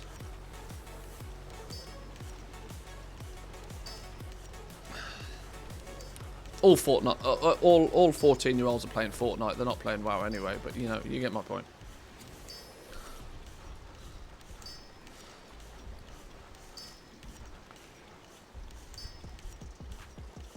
I want the mount, cause mount. Yeah, yeah, this is it. Like, people's justifications for doing things don't necessarily need to make sense. And who are we to tell people how to spend their money? But the fact that you can spend money to gain an advantage at the very least over somebody else is where the problem lies for many people. Now you can argue that Blizzard don't sell that player power, but they facilitate a system that allows other players to offer that service almost on their behalf. This is why I don't disagree. I don't fundamentally disagree with the boosting community, because you know the system is there to use, but I don't feel the need to engage with it too heavily myself, because I don't see value in it. Is the honest answer. I don't see what the benefit is to people.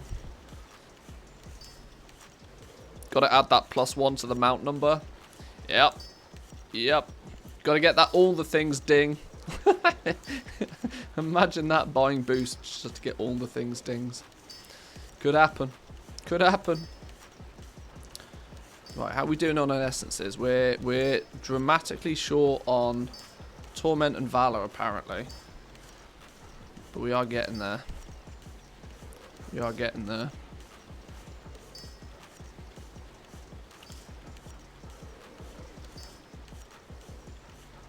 This will soon end up being a random all the things stream again. I'm keeping myself relatively busy with side projects at the moment. You know, Project Draenor is my current focus. I have a plan for what my next mini project is going to be. It's a rough plan at the moment, and I don't really want to go into too much detail in case I never do it. But I do have a plan for my next project.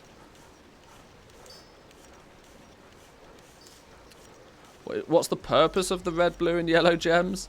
Well, the purpose of the red, blue, and vendor bait is the common opinion, but you know they go into literally everything else that Jewel Crafting has to offer. So you kind of forgot about Project NA. Yeah, Project NA is kind of on hold for the moment. I want Project Draenor took over. Because Project NA was frustrating me greatly because we had access to zero quality of life stuff. Project NA was more about, you know, fighting through what the new player experience is, having to level up through BFA, having to level up without the aid of flying, having to unlock everything for the first time. I was getting kind of frustrated with that sort of thing. We talked the other day, I can't remember if it was yesterday or the day before, about how I'm not really so much of a fan of these like unnecessarily difficult challenges, because I don't see the point in them. Why gimp your own progress and enjoyment in the game? Sure, do it if it's entertaining enough for others, but I don't think that, you know, me having to run through BFA on foot is fun or interesting. So did we hit 60? I think we hit 60 over on NA. Did we hit 60 on NA? I can't even remember. We could load the account up. I'm still paying for stupid game time for it. Some people do just like to see the world burn though, which is why, you know, some people take enjoyment in watching other people's suffering. And I get that to a degree, but I don't want to devote 20 hours a week of my life to something I don't want to be doing. How quickly you farm up quality of life items could be a series of its own. Kraken Latte had something on this, but I prefer to see you doing one. I've not thought about that really. I mean, there is so many little quality of life things in the game now, you kind of forget about it.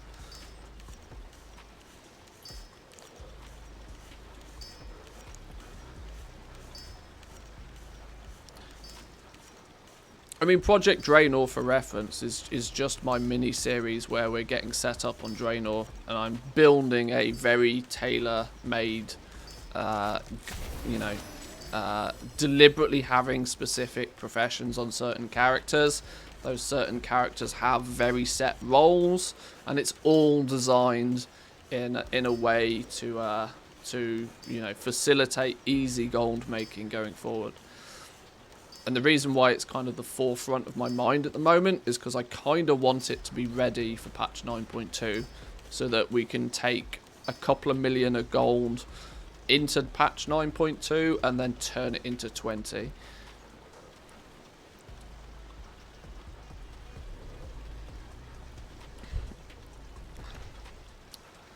Why is the token price extremely up? Don't really know. We speculated this a little bit earlier today. But we still don't really know. Our suspicion is the fact that it's, the holiday sale is ending. It's the end of the Mage Tower. The Blizzard store thing is becoming more apparent that they're bringing the physical gearing in-house. So maybe people are cashing out their gold to Blizzard balance in, speculation for that. There's a few reasons we don't really know. It could just be one big goblin cashed out a couple of million gold and bought all the tokens, and so they spiked in price. We don't know. We don't know. I need more Lay Strike though. That's what we do know. Let's grab another 2,000 of that.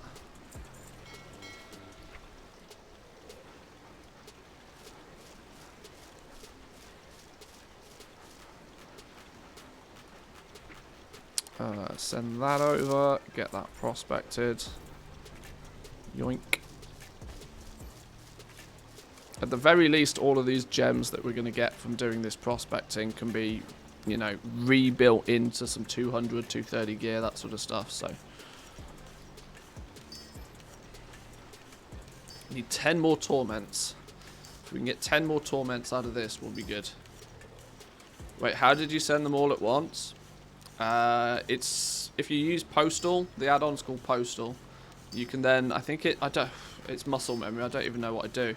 I think you shift click on an item using the default UI, and it'll put all of those items in at once. Yeah, the trick to it is Postal. I remember the token price at the beginning of Shadowlands, 245k-ish. Try 160. It was 160 at one point. But yeah, you're right. It's gone up a lot. It's gone up a lot.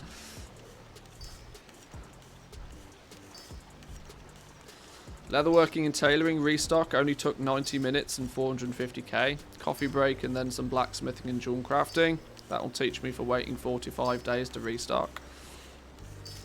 Well, in my opinion, that's the better way to do it. I mean, if you can do it that way, people ask me quite frequently, actually, how many things should I stock? What number should I stock? And some people try and go by, daily region average sold or something like that. And the God's honest truth to it is it's quite simple. You want to stock enough items so that you don't sell out between your restocks. You want to make sure that you always have at least one of those items available to be sold. How many you need to restock depends on how frequently or how infrequently you actually do your restock. If you wait 4 or 5 days between your restocks, you could probably do with crafting 4 or 5 times as many as somebody that restocks every day. I'm now moving to method of trying to restock a lot less, but restocking in much higher quantity. Sunday, for me, is my major day for restocking legendaries on my home realm. Usually because by that point in time, I've got lots of cheap materials, and I can just bang it out in one go. One massive, great big restock, 4 or 5 of everything, usually gets me most of the way through the week without me feeling as if I kind of have to do another restock.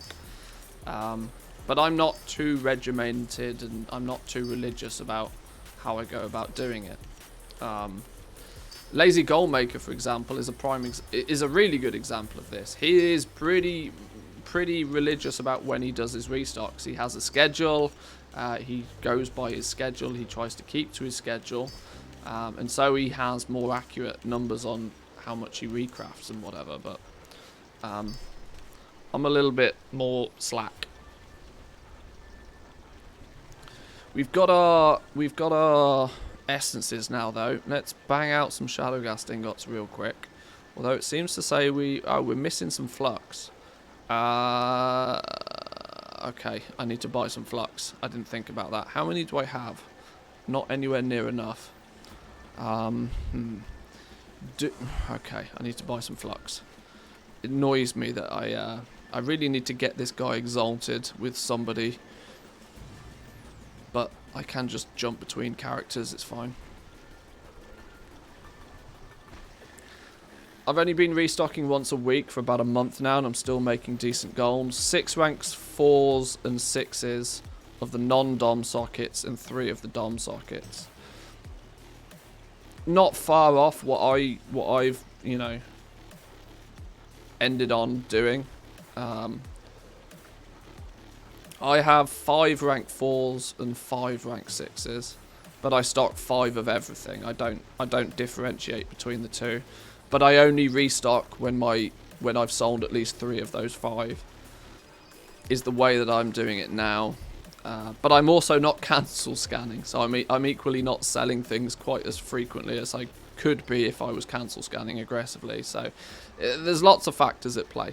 But the easy answer to how many should you restock, it's, you know, you should restock enough so that you never run out. The last thing you want is to not have something listed for sale. Because that's when you start missing opportunities. Why am I here? I'm here for flux, aren't I? Let's buy. Oh, okay. Gold, please. Give me gold.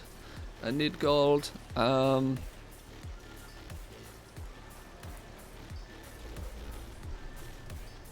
forget vendor materials cost so much. Ugh. Stupid vendor mats. Thank you for your patience.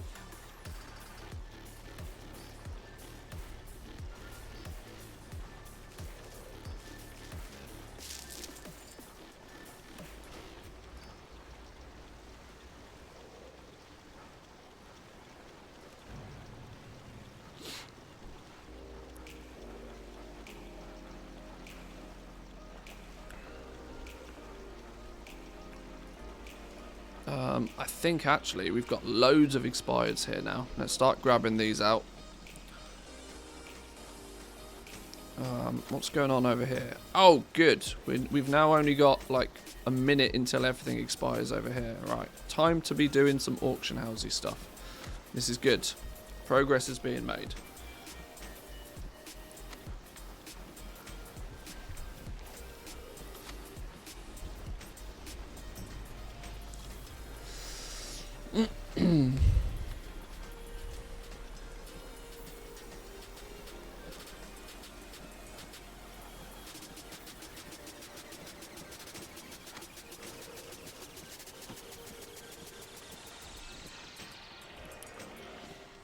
Not played for a few weeks or months now. Any profession changes coming for the next patch except for cooking.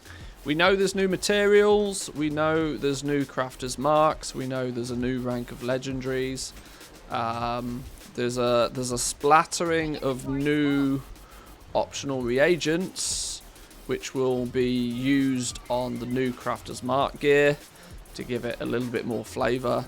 But apart from that, that's basically it. It's still, we've seen we've seen a little bit, but we've not seen everything yet, I don't think.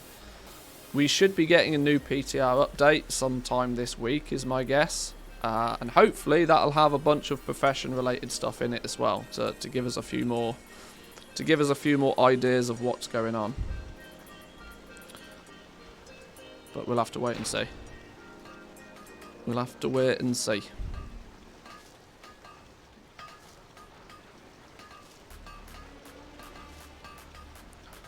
I've as far as PTR stuff is concerned, I've gone with the approach this patch of not telling people too publicly about. I mean, we'll talk about it on stream all day, but I'm not making YouTube videos on stuff until we have at least like 80% of the solution. As it stands right now, we don't know how we know that some of the patterns, what the patterns are going to be, and we have a rough idea of what the new materials are going to be, and we have a rough idea of how many materials they're going to use, but we don't know how we get those patterns. We don't know when we get those patterns. We don't know what requirements might be in place to get those patterns. There's lots of things we don't know yet, which is why I've not done any content on it. There needs to be some more alchemy recipes for sure. I can't imagine doing a whole expansion with just one set of potions and flasks. Yeah, it wouldn't surprise me if we see some of that sort of stuff, but equally, on to assume the glass is half empty for a minute, Blizzard have been incredibly lazy with professions this expansion. So just because we've had things in a past expansion doesn't necessarily mean we'll see them repeated again. I mean, I hope they do. Like I said, we were looking at it a little bit pessimistically then, but I equally wouldn't put it past Blizzard to just ignore professions completely.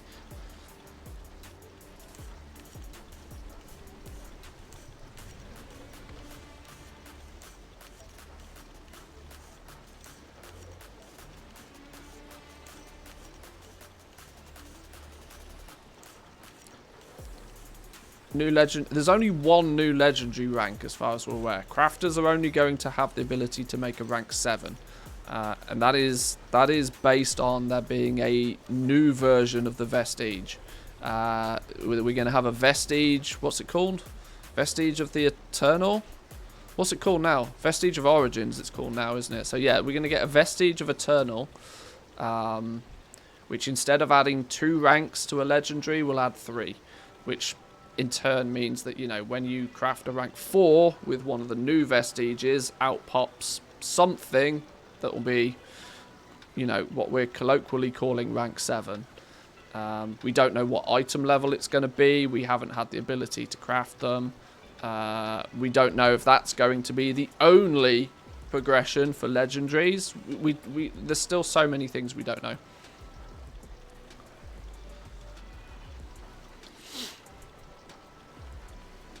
Remember, about 5 to 6 days before Shadowlands released, Blizzard was tinkering with the Arboreal Shards. Nothing is certain with the PTR until the patch is released. Yeah. I'm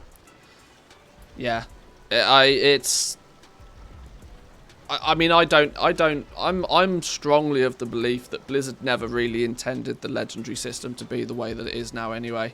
It's just that they didn't have enough time to develop it to a point that they were... I mean, they ran out of development time so aggressively with Shadowlands, it wasn't even funny.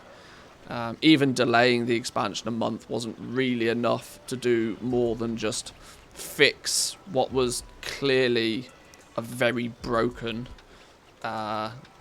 early development stage more. They had to get the more working because it was arguably the end game zone for the first entire patch, even though everybody hated it.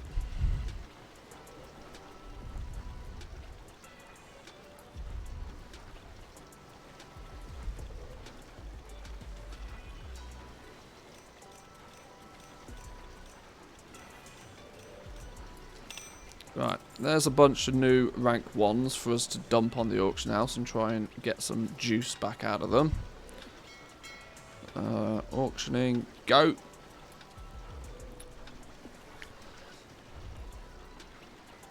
People rejoice because Korthite crystals are done in 9.2. They don't see that the Progenitor Essentia in Zereth Mortis will be the same thing. Yeah. More importantly, Korthite crystals are not done. Korthite crystals are not done. People also are making the assumption that rank 6s won't continue to sell, which is madness. One of my biggest sellers is still rank 4. There's no reason that the lower ranks will just instantly die out. No reason at all. If anything, the cost of them will go up because there will be considerably less Korthite crystals available.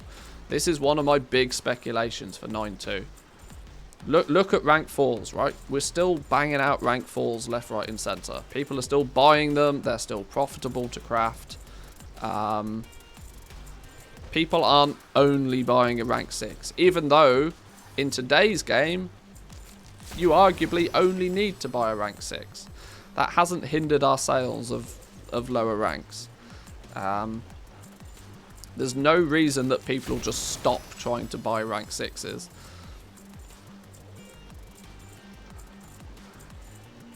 And it also very heavily is weighted on some of the answers that we don't know yet.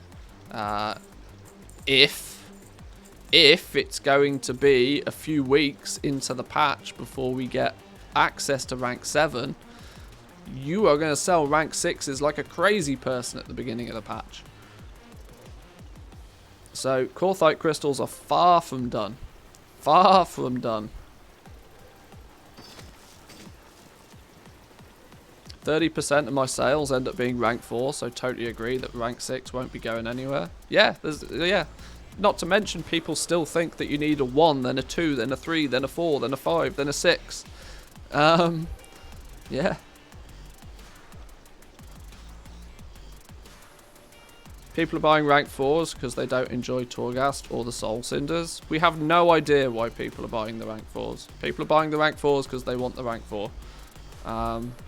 This is one thing I try not to do, is to speculate too much on why somebody will or will not buy something.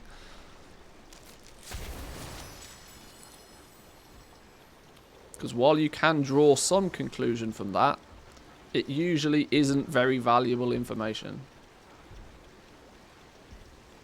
I tend to buy just the cheapest rank 1 on my alts just to get the legendary power itself. Yeah, yeah, there's many that do that.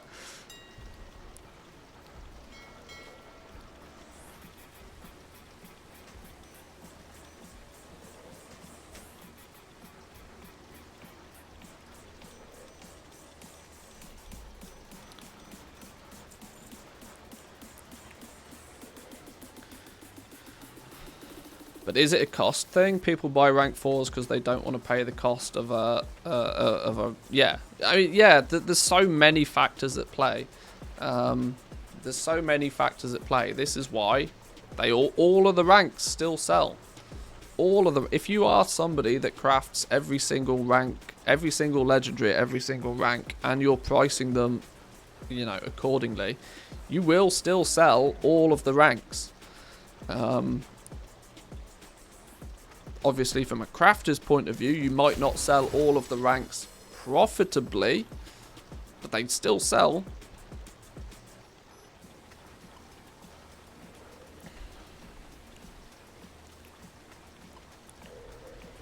I'm surprised Korthite didn't spike down as people predicted 9.5 would. Price has been 2 to 3 times what it was in 9.1.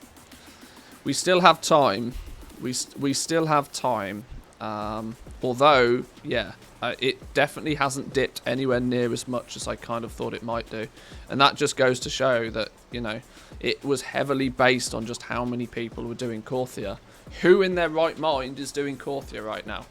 Like, honestly, once you hit Renown 80, what the f are you doing in Korthia? You have no reason to be there. Maybe you want to kill a rare or two for something or other, but you have literally no reason to be in Korthia. And that happens overnight. There are some people that, you know, they'll be playing Korthia aggressively, and then literally overnight, they don't ever go to Korthia ever again. They might do their Shaping Fate weekly quest, maybe.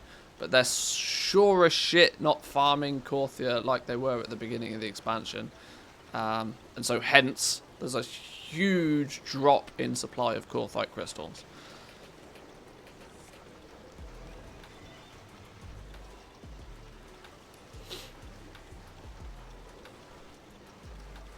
Is it known yet what the Soul Ash / Soul Cinders equivalent is going to be in 9.2 and how we get it? There's a new thing called a Cosmic Dust or something, I believe, which is going to be a universal currency that will be used for a few things. But it's not linked to Torghast, is the snippet of information that most people probably want to know. This is what I did, got Renown 80, and then once I'd got the sockets and conduits, stopped going at all. Yeah, because you got literally no reason to go there. It's a thing that happens overnight. People go from aggressively farming it to never touching the zone instantly. They achieve the one thing that they need to do, and then boom, the desire to go there is just disappeared completely.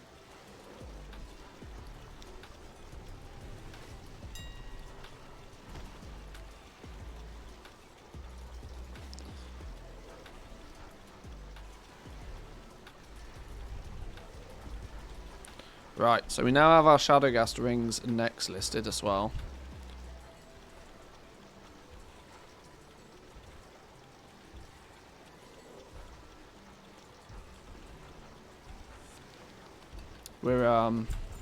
We could do a little bit of a regular restock on Draenor, but I kind of want to get out of the habit of doing it every day. Not LST. Where's TSM? I kind of want to start chipping away, selling a few things. Let's have a look. Let's see what the damage would be in theory. At least for Jawn crafting. Now we've got lots of gems. We might be able to bang through a bunch of this, you know. That's not looking too bad actually. 14k of cost to potentially make 60 out the back end. I can't really argue with that. We need some Oxane ore. We need some Solanum ore. We need some Oxane. Oh, well, we need some Solanum ore. How much did we need? Oh, 3. Are you kidding me? Right. It's also outrageously expensive compared to what it usually is. I'll just buy that. Oxane ore. We also needed how much? A stack. I need to just get into the habit now of never buying more or never buying less than a stack. I think we're wealthy enough to start implementing that rule. That will keep our smart averages a little bit more accurate. Porous stone. That stuff's free.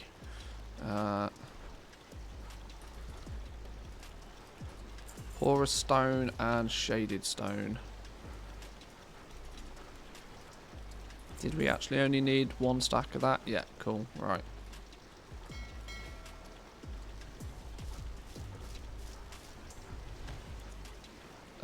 Send Muthius.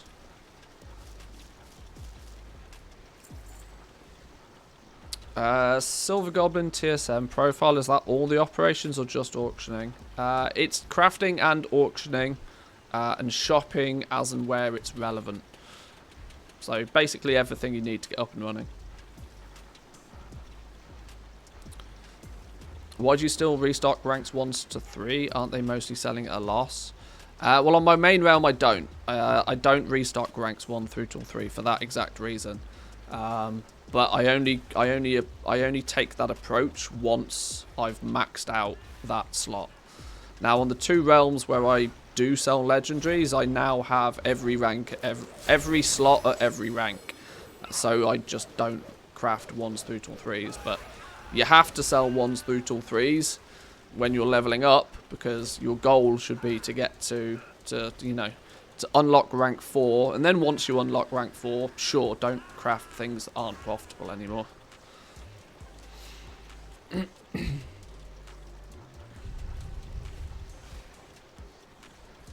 Ah, convenient long boy appears.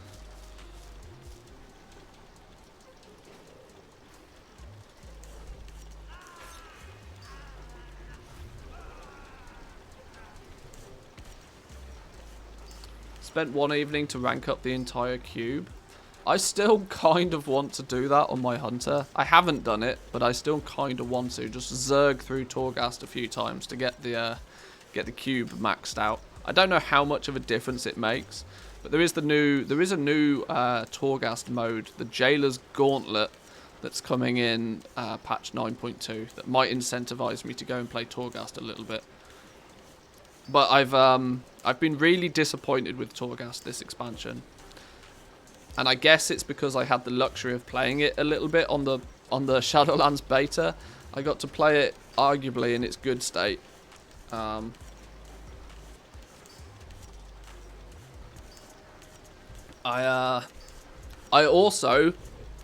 picked up Hades the other day off Steam. It was on sale, and I played it for an hour or so. And oh my days, that game is fun. I don't know if anybody's played it, but it's definitely a game. We might play Hades on Friday, actually, you know.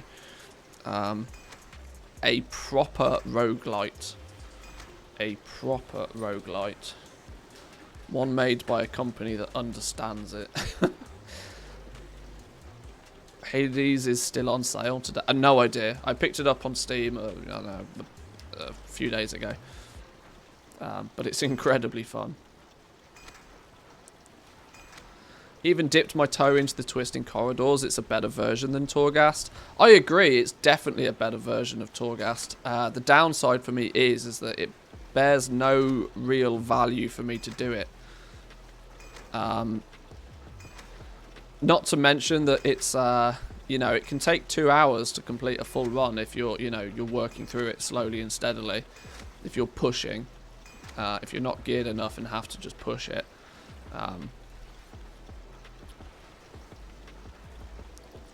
And for the chance of getting nothing more than the experience of doing it is not great. It is still on sale. Oh, well, there we go then.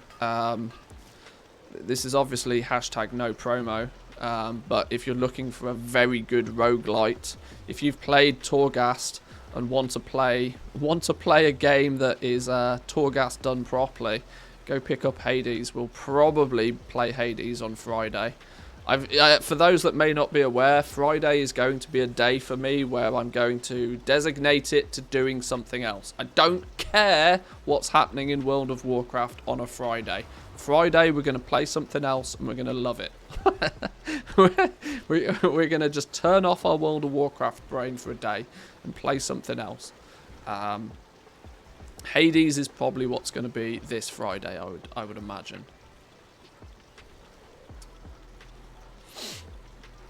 Hades promo ends in 20 hours. Probably. Pick it up if you want. It's good. It's good. Can recommend. I might have only put an hour or so into it, but definitely can recommend. It was cheap as well. It was like 15 bucks or something.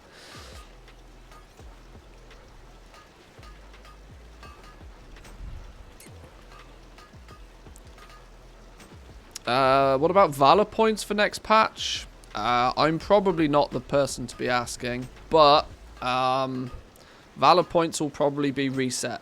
Valor points will be reset, so I wouldn't go too far out of your way to like farm them. I mean, if you're doing M+ and have lots of them anyway, great, but I don't know. I wouldn't farm them because they'll probably get reset.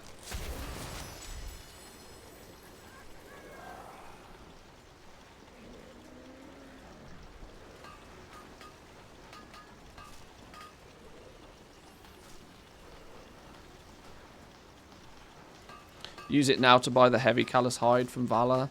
Yeah, I would imagine Heavy Callous Hide is still the most, you know, lucrative way of using your Valor points if you have spare. Is it 750 for 10 Heavy Callous? So that's 750 Valor points that somebody can probably turn into between 2,500 and probably 5,000 gold, depending on where they play. Like I said, it's not something you'll farm for, but if the currency is going to get reset anyway, you might as well cash them in for something a little bit more useful.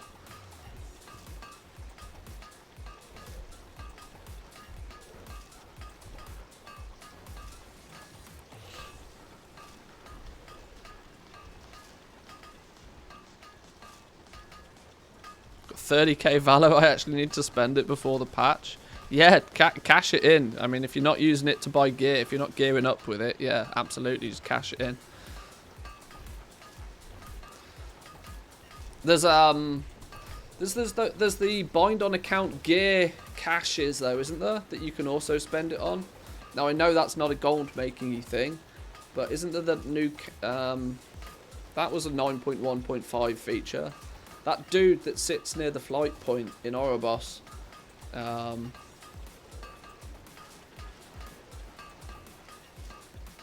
you need to have a certain Mythic Plus rating to buy the boxes, but I think there's like a random piece of gear in there.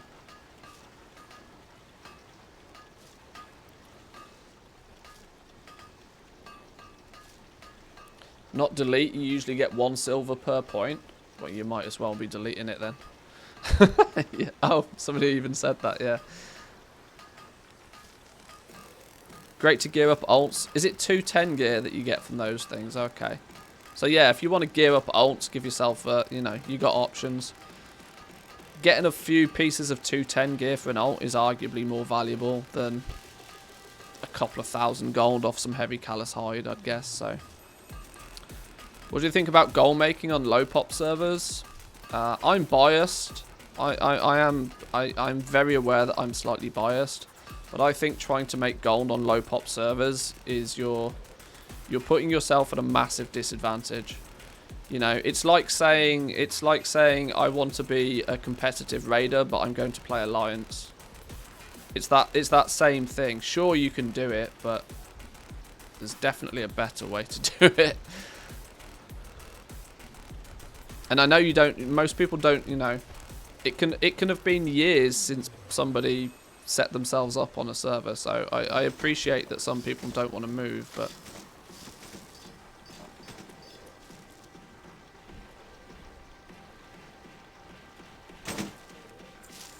that was below the waist. No, your pants are below the waist, and your boots. That's the only thing that's below the waist. Get your facts straight.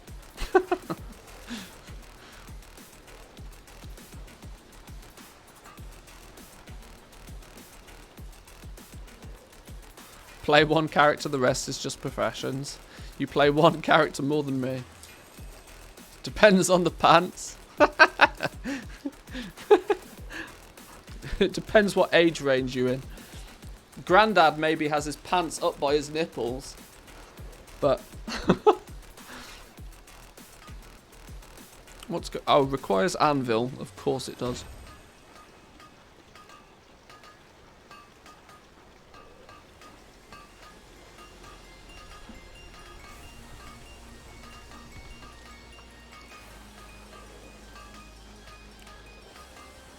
Gotta hook those belt loops somewhere. Attach them into your nipple rings. That's how you keep your trousers up, right?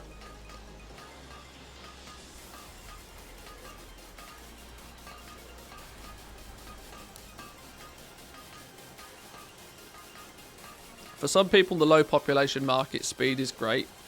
For some, it's awful. I can see justification to be playing on a medium pop realm. Specifically low pop, though. Like, there's nobody there to buy any of your shit. Like, it doesn't matter what you've got for sale or what price you list it at if there's nobody there to buy it. And that's the big problem with the low pop servers. There's just nobody there. You know, if you go out farming, it doesn't matter because there's nobody to buy your materials. If you craft things, there's nobody there to buy your crafted items. If you're crafting consumables, there's nobody actively raiding there to buy them. There is, without question, you are at a significant disadvantage. Even if you only play the game an hour a week, you will still have way more success playing on a higher pop realm. Simply because that's where everybody is. Like I said, that's not to say that you won't be able to do it, that you won't be able to make some gold, But you are without question putting yourself at a massive, monumental disadvantage, arguably unnecessarily.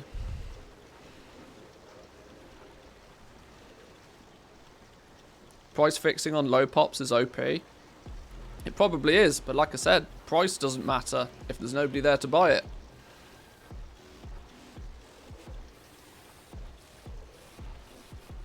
But like I said, like I started by saying, I'm slightly biased.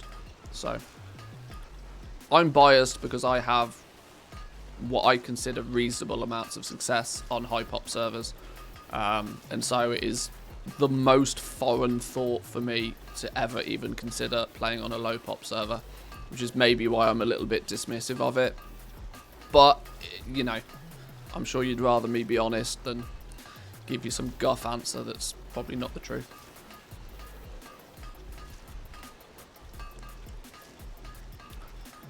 Any chance to start crafting legendaries now? Yes, absolutely, definitely. I mean, it's exactly what I'm doing. It's exactly what I'm doing right now on Project Draenor.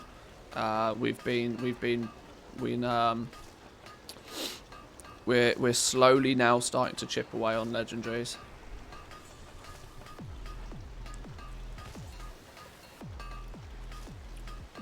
Takes me more than a week to prepare some enchanted materials for 9.2. Thinking about just buying cheap stuff now. Same with Shadowgast ingots. It takes ages. Yeah, the time constraints of just crafting all of these intermediates is quite a frustration. Especially if you're trying to do it at scale, and especially if you're trying to do it on multiple realms. It has led me in recent time to just buy them, yeah. I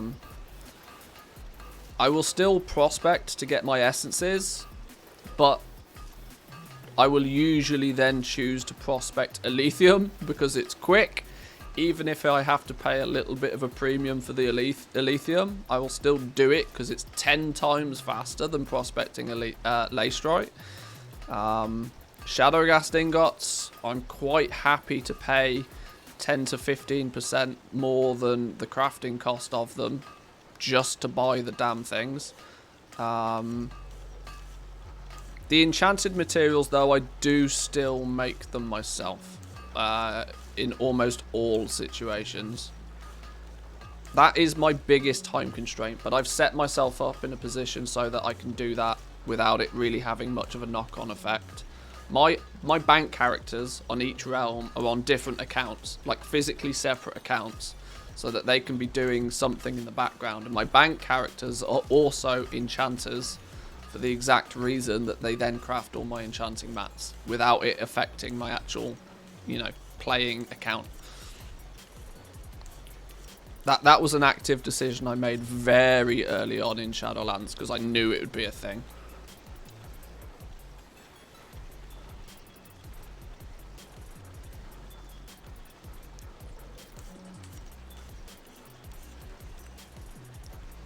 Would you say it's worth to invest into ranking legendaries on a huge pop server ahead of 9.2? Once again, yes. I am never going to tell people that you shouldn't be getting into the legendary market. What I will, though, always caveat that with is it's going to cost you a lot of gold to get into that market. And it's not even gold that you're going to get back. You have to be prepared. I did a video yesterday. I think it was yesterday. I lose track at this moment. The real cost to enter the Lego market in Shadowlands is a video I published yesterday. And the TLDR to that video is that it's going to cost you the best part of 2 million gold to get into the legendary market. To a point where you can then you get given options and you have to start making decisions yourself. But if you do it, there's the chance of spending 2 million gold to get into the market, which potentially could easily make you 10 to 20 million gold a month or two into patch 9.2. So, you know, it's kind of your risk. Do you want to take the risk, or would you rather just keep your 2 million and maybe do something else with it? So it's entirely up to you.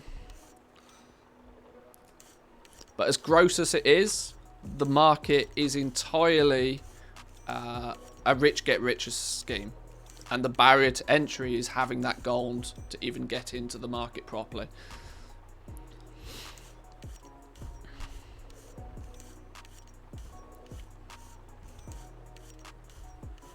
Best to start with rings, right? I'm focusing on jewel crafting. The first profession I'm focusing on is jewel crafting. And this is down to the fact that it's only 2 slots, both the ring and neck. I mean, the ring is obviously one of the most meta slots currently. And the neck still sells. So you've got far more of a chance of losing less gold with jewel crafting at the beginning, making it quite a good one to get into. The fact that most people equally don't understand fully the way prospecting works. They understand that if you take ore and break it, you get essences, but they don't know the maths behind it, and are often not willing to try and do the maths, and that creates this air of, you know, misunderstanding about the exact cost of things, and because of that, it tends to be a slightly more profitable market just through that, you know, nature. So yeah, jewel crafting is the one I would recommend people start with, and it's the one I've chosen to actually get up and running with. Outside of that, you'll probably find that a few tailoring patterns probably won't cost you much to level up, because shrouded cloth and lightless silk is arguably quite cheap in comparison to the others. Leatherworking is monumentally expensive, even to this day. You're looking at, you know, out of that, I think we worked it out to be a little over 2 million gold to kind of really get going with legendaries if you've got access to all of the professions. Over 1 million of that was just purely leatherworking, so... But once again, it's a bigger risk for a bigger reward. The amount of money that I'm, you know, generating through rank 6 bone shatter pieces is just gross. So it's risk reward.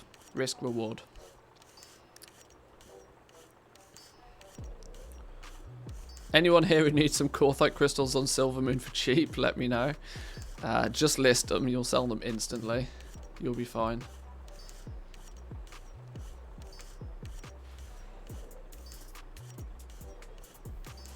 Kind of depends on how many players will come back for the next patch. Kind of doubt it's going to be more than the beginning of Shadowlands. No, I mean, it definitely won't be. It definitely won't be. But it is still true to say that, you know, there'll be a huge spike in players coming back to the game. The numbers, yeah, sure, they won't be in the multiples of millions, but there'll be a fair few. Leatherworking's like 6 to 7 mil with Callus at about 200 to 250.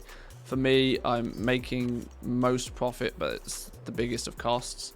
Yeah, leatherworking is just outrageously expensive. I mean, it's, you know, it's got double the options though to begin with. So, do you buy or farm mats for crafting legendaries? I never farm anything. Like the day that you see me farming something, it's probably the 8th day of the week before I do farming.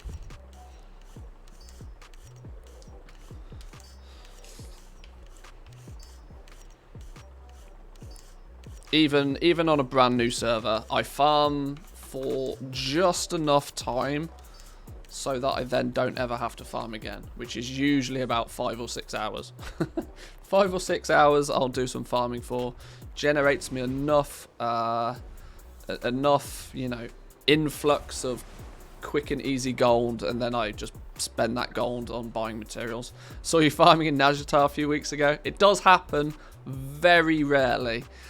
It does happen very rarely. But like I said, it comes round about as often as a solar eclipse.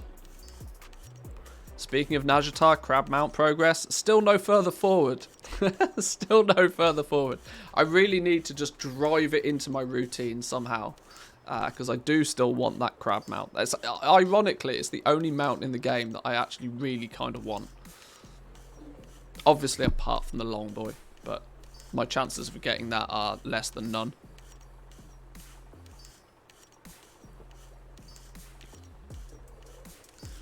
Why farm when somebody's already done it and you can just spend a fraction of the time they spent to take it all off them? Yeah, that's entirely the theory. Entirely the theory.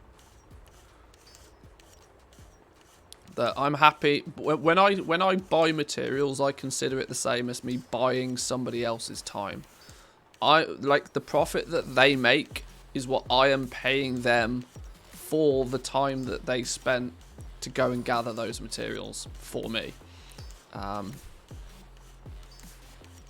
Solar Eclipse, you obviously don't play Druid. That's a point, yeah, I forgot. Yeah, no, I don't. I have lots of Druids. Not as many as some people in here, but I have lots of Druids.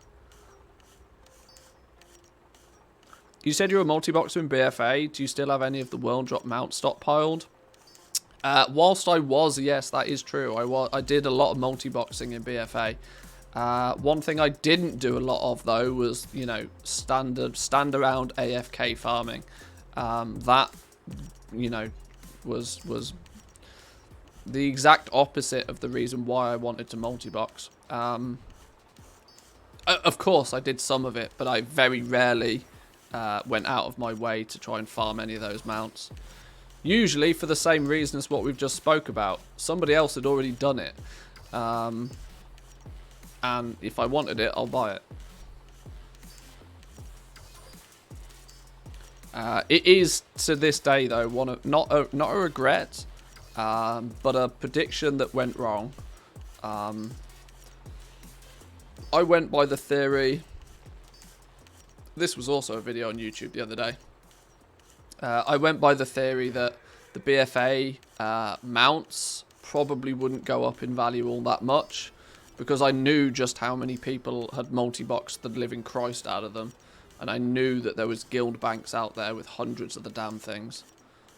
Little did I know, though, that Blizzard were about to change the multi-box rules, and so they would actually then become quite a scarce, rare commodity. So, yeah. It was a prediction that went wrong on my part. I get most of my predictions right, but sometimes I do. Sometimes I make a boo-boo. In fairness, it was only a bad prediction, I think, due to the fact that Blizzard then stepped in and changed the multi-boxing rules. If the multi-box rules were still exactly the same as what they were in BFA, I don't think those BFA mounts would be a fraction of what they are valued at now.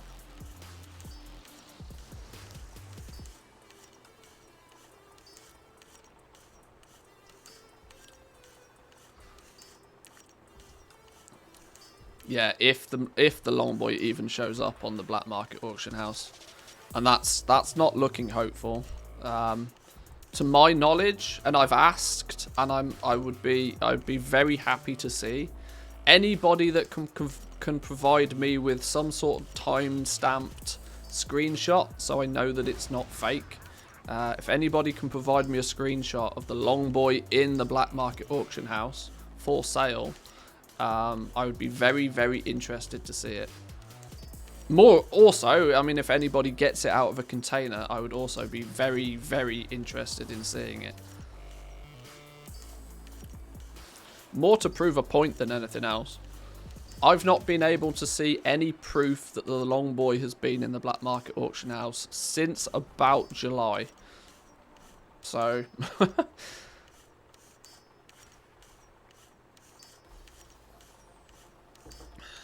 Do you think boost groups is a viable way of farming gold? Boosting can make you a lot of gold. If you are A, skilled at the game, and B, have the gear to do it effectively, then yeah, sure. Your best bet is joining in with one of the boosting communities. Obviously, you make less gold. Arguably, you make less gold per boost if you join one of the communities, because there's other people involved that are getting their cut of the revenue. If you choose to do it privately, finding your own customers and, you know, providing the service yourself, you're probably not going to have it. You know, it could be 6 of one, half a dozen of another. You make more per boost, but you probably get less boosts to be able to be done. I don't know.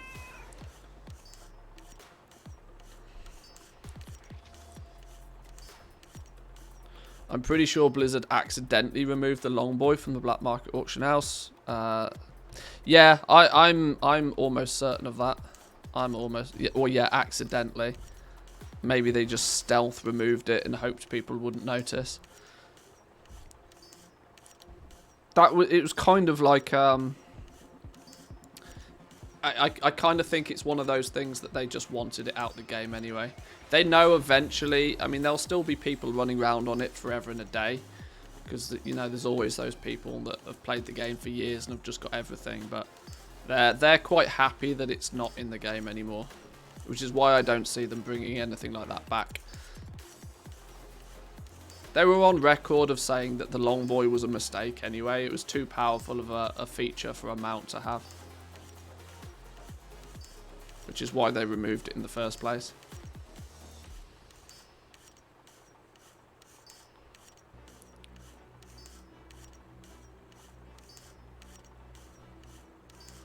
I think they're going to bring it back for BFA time walking. I mean, we're still a little bit... Do you think? I mean, who knows? If they bring it back, there'll be lots of gold that will leave the game very, very quickly if they leave. Because there's probably just as many people, if not more people, that don't have it but want it than there are that actually have it. Because when it was a thing, when you could just buy it from a vendor, there was no FOMO, there was no scarcity. You just buy it you just needed the gold and then you bought it. Obviously, we got a few months' notice that it was being removed, and so there was a frantic rush of people that scurried to get it. But generally speaking, I think that the I don't think we'll ever see the Longboy back again. But if we do, I think I agree with Smooth George. I think it will be a cash shop thing. Because as much as I hate to say it, Blizzard used this game to make money. Oh, sorry, Activision used this IP to make money now. They're aware. They see more value in pushing something that's profitable than pushing something that drives subscriptions. No longer do Blizzard care about subscriptions in this game. They couldn't care. They genuinely couldn't. The amount of subscriptions is neither here nor there. They make more money off the game now than they did 5 years ago with double the subs. Without question. So, you know, and they're a business. Money talks. Money talks. Big problem with the boosting groups is the risk of RMT. Heard high Raider.io players talking about having trusted gold. I mean, I don't particularly want to get into that topic of conversation because it gets me into Ranthius mode pretty quickly. But I'm almost certain that, well, sure, the big boosting communities are probably relatively clean. I say relatively because there'll always be bad eggs. There'll always be bad apples in the mix somewhere. But I'm still very, very strong in the belief that most boosting results in just a faceplate for RMT. I cannot see the situation, especially this is also the problem with people who do like private boosting, because they're not answering to anybody else. RMT is real money transaction, so this is people paying real money for a service in a game, which is which it's not even technically, which is against the Blizzard terms of service. You're not allowed to do it. You can offer a service in-game for gold, but you can't do it for real money. But if you get a boost from somebody offering like a private boost, they're not answering to anybody else. I would imagine a lot of the time if somebody says, oh, well, I don't have the gold, but can I PayPal you, or can I WhatsApp you, or can I PayPal you $20 for this? I wonder how many times the answer to that is like, yeah, sure. We'll talk on Discord. I mean, I can't see why it wouldn't be that way, honestly.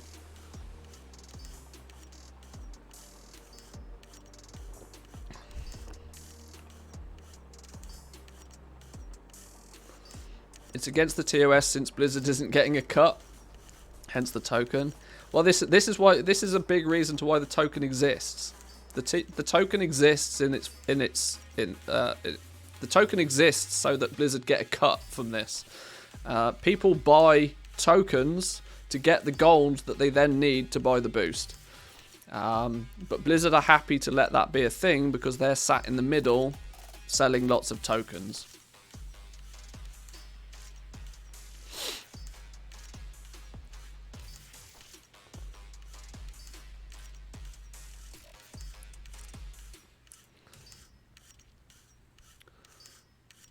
All FOMO items should be added to the black market auction house, excluding things like titles, maybe. Well, we talked about this a little bit yesterday. I'm almost certain that Blizzard are going to become pioneers of. I think we're going to see something big in the near future, a big play by Blizzard in the near future to synchronize and to monetize way more areas in their games than they currently are. We speculated a little bit yesterday on how they could implement NFTs into the game, and I find it impossible to believe that they won't do it. Now they'll probably, to dive onto that a little bit more, they will probably create a marketplace of some nature that will firstly link together all of their IPs. So you'll be able to trade Overwatch skins, you'll be able to trade rare legendaries from Diablo, you'll be able to trade skins from Call of Duty games. There'll probably be some marketplace for this sort of stuff. Whether they choose to use real currency or whether they choose to use cryptocurrency, whether they choose to use the NFT system, who knows. But Blizzard are no strangers to this. We've had the real money auction house back in Diablo a long while ago, which obviously ultimately got removed, but there was many reasons why it was removed. Public backlash was only part of it, and part of it that they're probably least concerned about nowadays. I think it starts to look very attractive for Blizzard to create one. Somebody said it yesterday, BlizzCoin. Like, it wouldn't surprise me. BlizzCoin would not surprise me at all. We have the token. The token is in essence, the same thing, just not as a cryptocurrency. But of course, when you start dealing with, real money, there's legal implications there. But everything that's the game is so set up for an integration like that, it's not even funny. Pets are technically NFTs, but they lack the big market of mounts. The true reason to why I think Blizzard would dive deeper down that rabbit hole is the fact that if they then run the marketplace for these items, they can very easily take a cut of the transaction of every single item. And when every transaction has a real world value to it, that becomes a lot of money very, very quickly. Very quickly. I missed the real money auction house in D3. Making $1,000 a month was fun. Yeah, I made a stack of cash from that.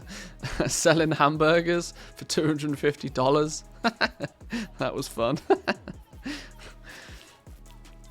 Yes. The D3 real money auction house was a blast while it lasted.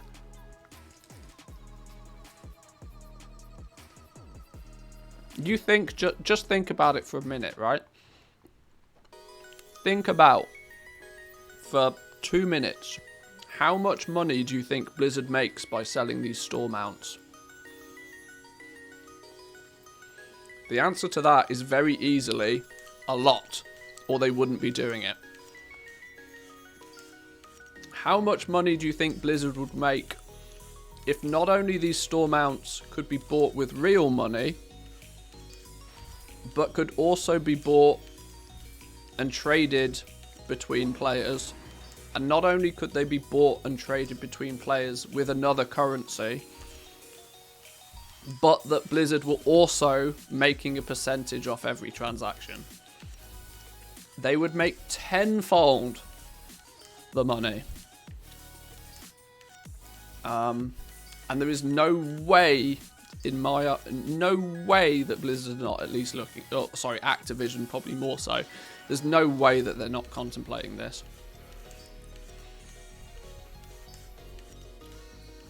Digital collectibles on a larger scale is going to happen. There's no shot they don't do it. Yeah, exactly. Like, I can't think of a reason why they wouldn't do it, and that's the point, right?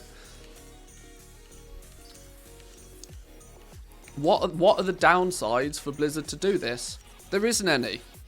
Public backlash comes and goes. Boo-hoo. There's no reason they wouldn't do it. Not to mention there's other big companies out there. Square Enix have recently said that they're going to, you know, approach this.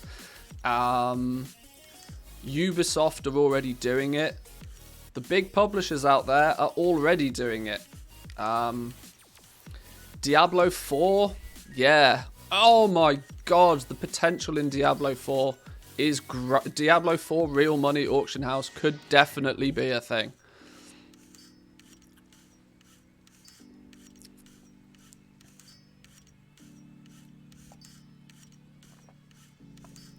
Ubisoft are doing it, but to a failure. But I've not seen exactly how Ubisoft are doing it. As far as I'm aware, with Ubisoft, they're just selling like very select skins, and not that I've looked into it in much detail, but as far as I see Ubisoft doing it, they're just selling like basic skins. The problem is nobody wants those skins.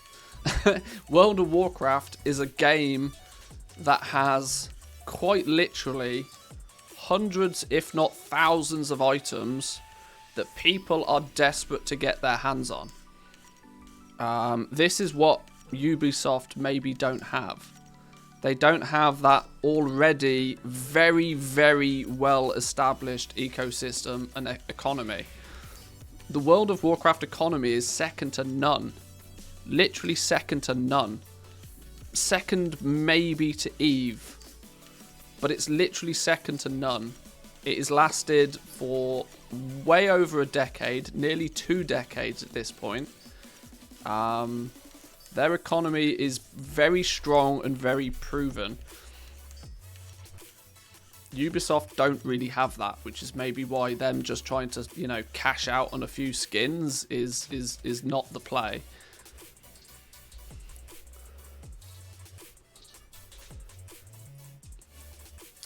...2012 was just bad timing for the Diablo real money auction house, but this year kind of looks perfect. Yeah, it's almost primed for it. It honestly is actually primed for it.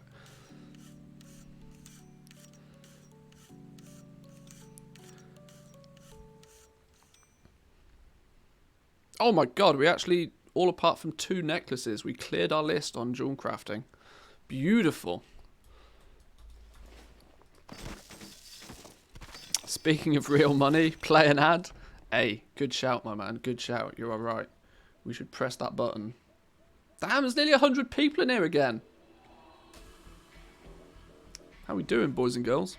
I don't look at the viewer count, so I only look at the viewer count when I go to press the ad button because it's on the Twitch dashboard.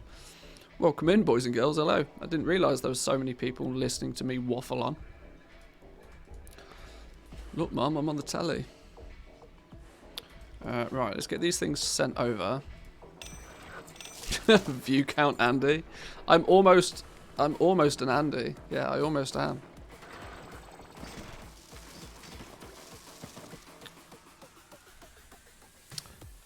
Let's get this lot listed. Let's make sweet, sweet profit together.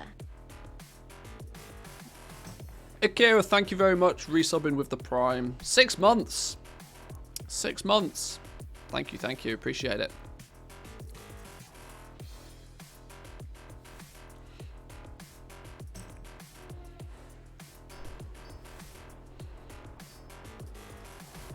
Right, let's loot all of this lot. See if we've sold anything in the meantime.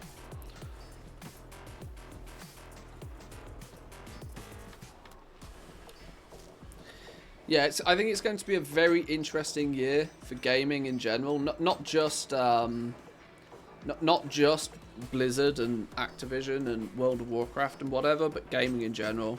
As I can't help but feel there's going to be companies now that are going to start making a bigger play in these areas.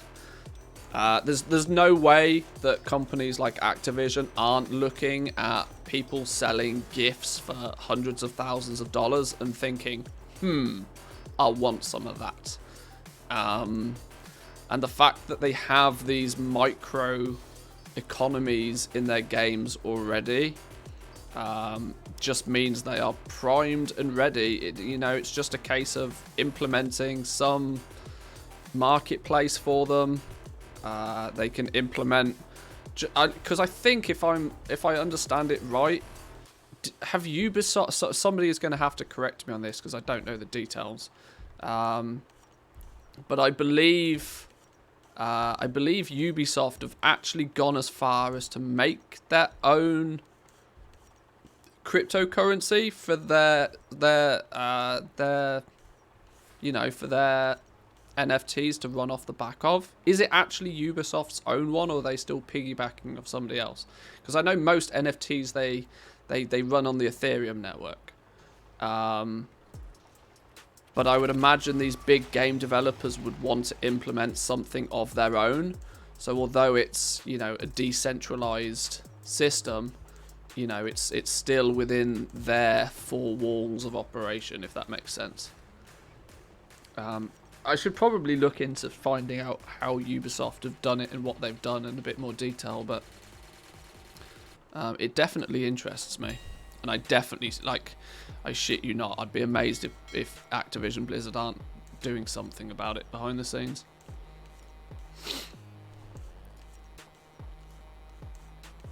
Oh, no legendary sales.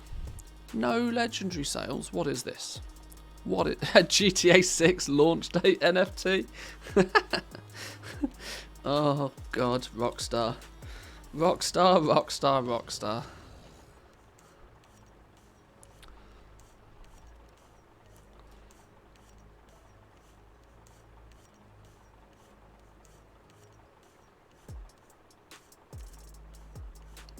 They recently added a "you don't have anything to show, keep playing to earn money" string to the transaction history under Battle.net account management.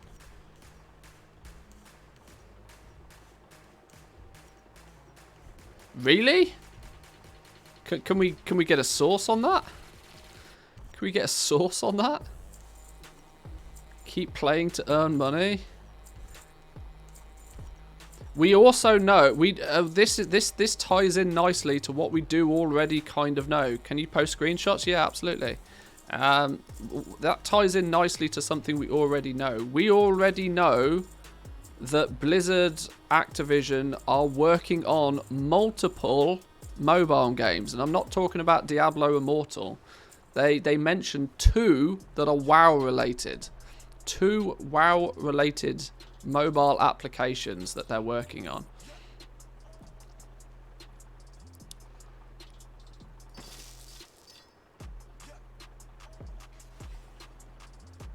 It all, it all starts it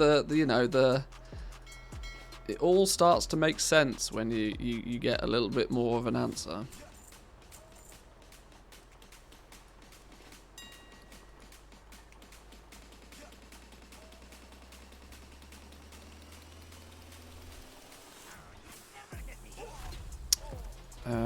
Can I do a base Legos cancel? Your auction has not been undercut. Your auction is not cancelling. Cool.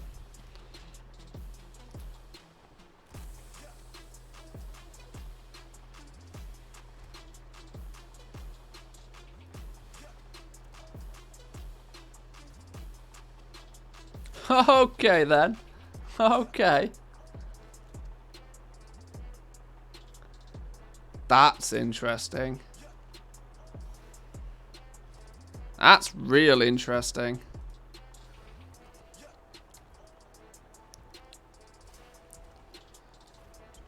In-game currency. You don't have anything to show. Keep playing to earn money. Oh, boys. Oh, boys. You'll see that Diablo Immortal will make a killing when it comes out, even with all of the bad publicity. There's no such thing as bad publicity. YouTube Voice Inc.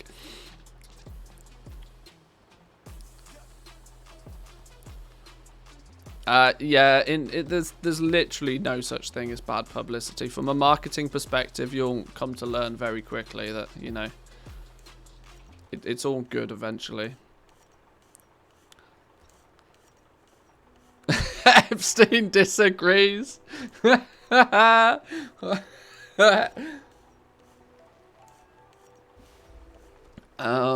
might be right.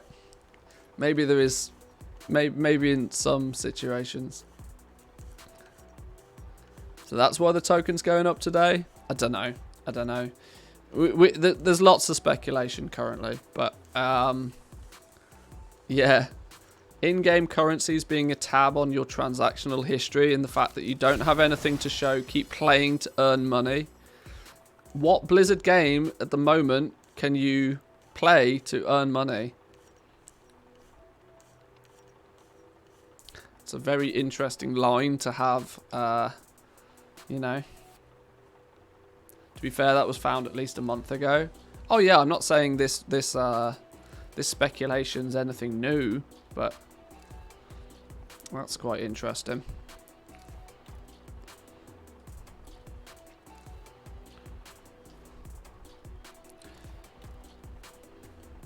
Blizzard won't do any NFTs or RMAs, I'm sure of it. The reason D3 Auction House was removed was people trading between themselves directly and Blizzard getting zero income. The same will happen the moment Blizzard tries such things again. No, no, no, no, no. That's the exact reason to why they will do NFTs.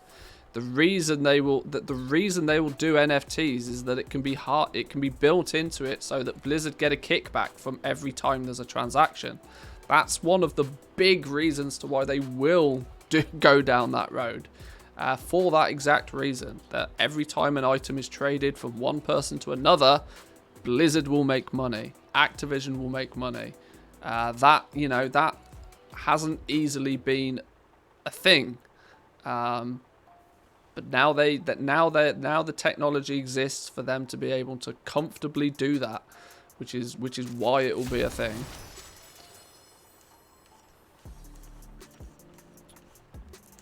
Blizzard getting zero income with the real money. Well, yeah, they did have a 15% cut to begin with, true. But the thing is like the D3 real money auction house and like selling mounts and stuff in game. It's a one-time hit. It's a one-time hit. That one item, there's a one-time cash cow from it. They sell it, and it becomes bind on pickup for somebody, and then it can't be resold. That's the situation we live in World of Warcraft for the most part. One of the most complex established economies in the game, in any game, usually results in somebody buys something, they use it, and it's gone. If they create mounts as NFTs, and there's a limited number of mounts, and they create a marketplace for them to be traded on, Blizzard can make a cut or a percentage of that transaction every time it moves hands. That's why they'll do it. Because as the value of those items, as the FOMO kicks in on those items, as Asmongold loots one of the rarest items in the game and trades it for 500 million gold, Blizzard, or you know, whatever currency, token, whatever, Blizzard will make a cut from every time that happens. Please make those mount NFTs. I'll sell my Spectral Tiger like yesterday.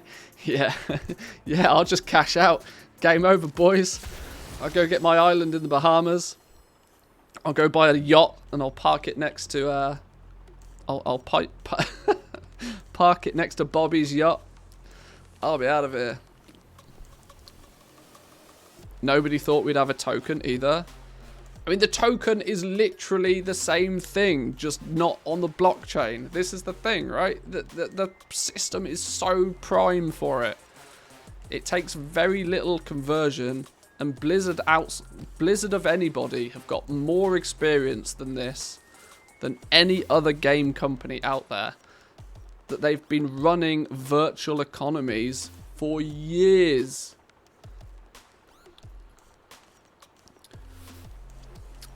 TCG trading card game was the first iteration of this. Real Money Auction House, the token, the consistent growth of an economy in a video game, second to none. These are all factors that are just stepping stones to what will ultimately be, what will the next thing be? NFTs in WoW would give people an insane incentive to make gold like crazy. Yeah, this is it. And this is another thing that I didn't really highlight too much on this yesterday when we spoke about it. That nothing incentivizes people to play a game more than the opportunity that they might make some money from it. Like, quite literally, the biggest incentive for many people to play a video, if you can play a video game where there's the chance that you might, look how many people played CSGO for years, not because they enjoyed playing CSGO, no, they wanted those piss-in crates. What about the fun? Blizzard doesn't care about your fun, they care about your money. Open your eyes.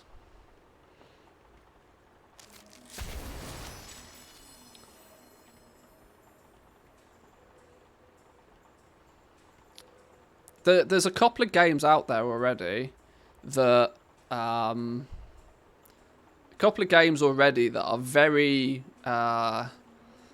NFT, very blockchain based games.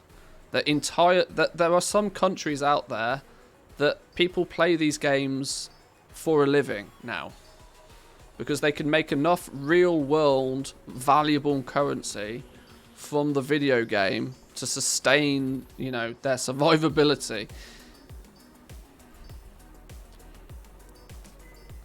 There is a caveat. Look at the disgusting amount of bots in the auction house that there are already. Imagine if that gets implemented. True. It would obviously require Blizzard to, step up their approach on bots. Who now, with this thought process, who now thinks that maybe their change on the multi-boxing, their view on multi-boxing, was that maybe one of the first steps towards this? Right, we need to get rid of these multi-boxers because we can't easily distinguish between the multi-boxers and the bots. We need to be able to have a stronger stand on bots, because if we make it so that you can make real money by playing the video game, we're going to see an influx of bots. We need to be able to take a stronger approach on bots, and unfortunately, multi-boxers maybe got caught in the crosshairs.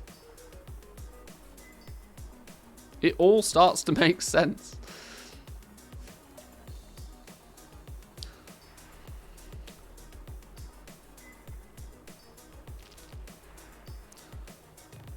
Every weekend, Destiny 2 has a competitive PvP mode. And the Twitch subs have generated lots of money. Yeah, I've heard about this a few times.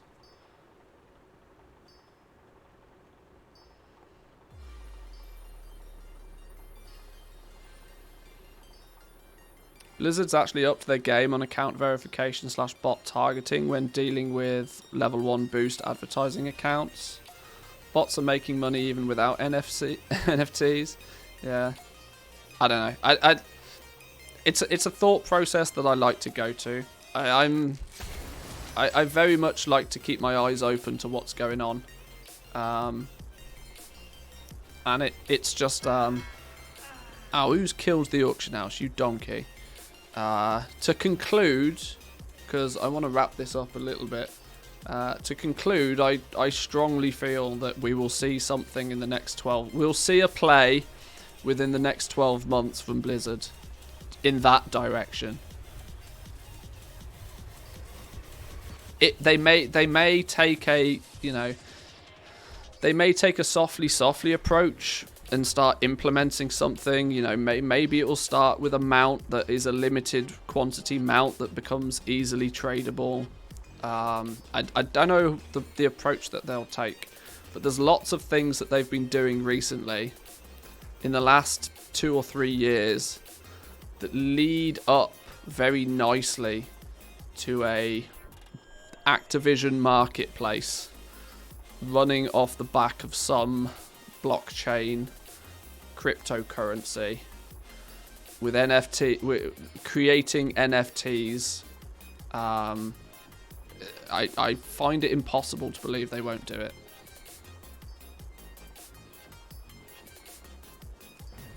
Multi-boxing restrictions were about forcing people to spend more time in the game to make it harder for them to get something. There's an element of that. Yeah, there's an element of that. Changing the multi-boxing rules is without question a big stepping stone, I think. The problem I see with mounts as NFTs is how you trade on it. Does it get consumed when you learn it? And if you trade it on, you lose access to it.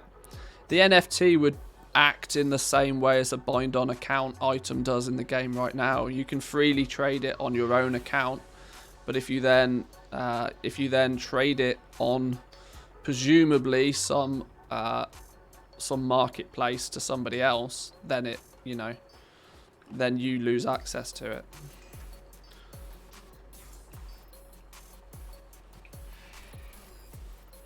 Since we're on this topic, are you in cryptos, NFTs, or stocks? Not really. I would like to be, but, you know, it's a money thing.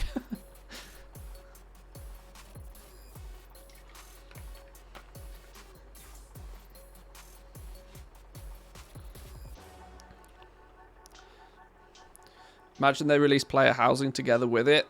Hang up pictures of your in-game NFTs. You can already see it happening. Yeah. New World is another one that is just so ready.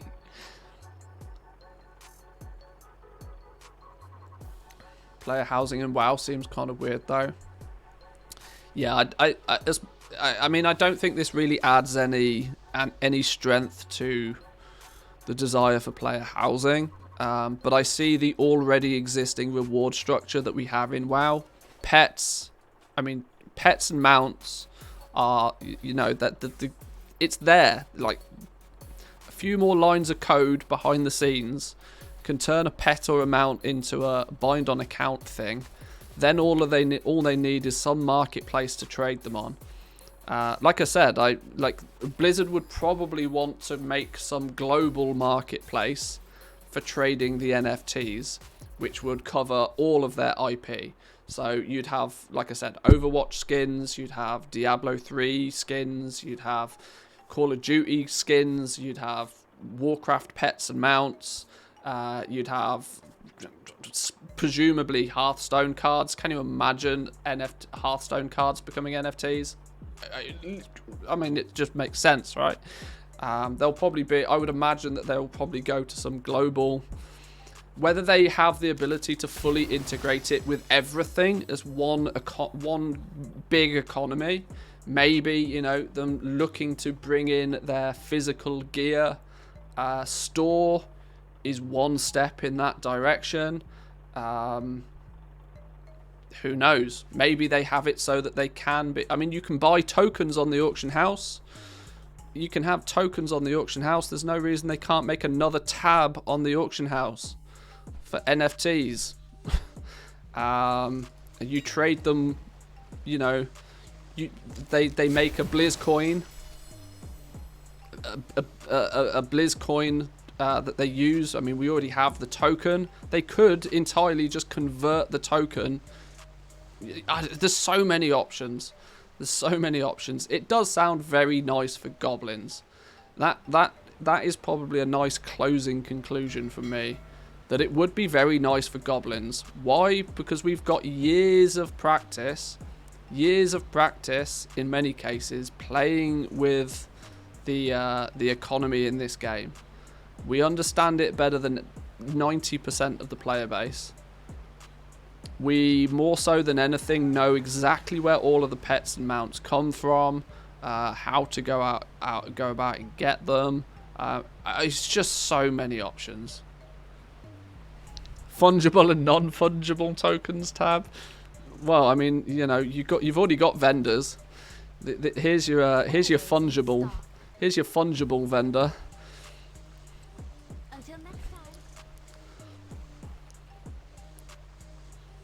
Hearthstone cards being NFTs would be like the ideal use of NFTs. It's like made for it. It would make them like real TCG cards. Yeah, if every single time you open a Hearthstone pack, that Hearthstone card has a real world value to it.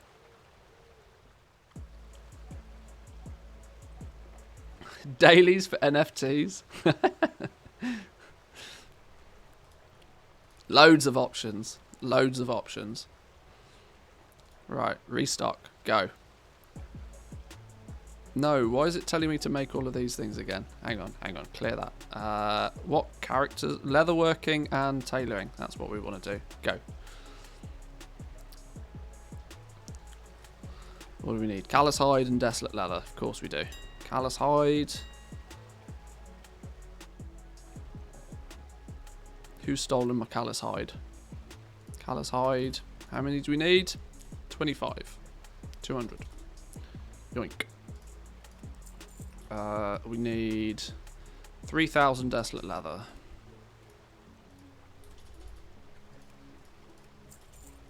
We need crafting these, crafting these, crafting these, crafting, vendor mats. Okay, nice. Yeah.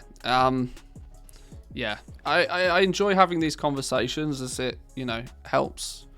A group conversation is always going to be more constructive than just sat on your ass thinking about it yourself.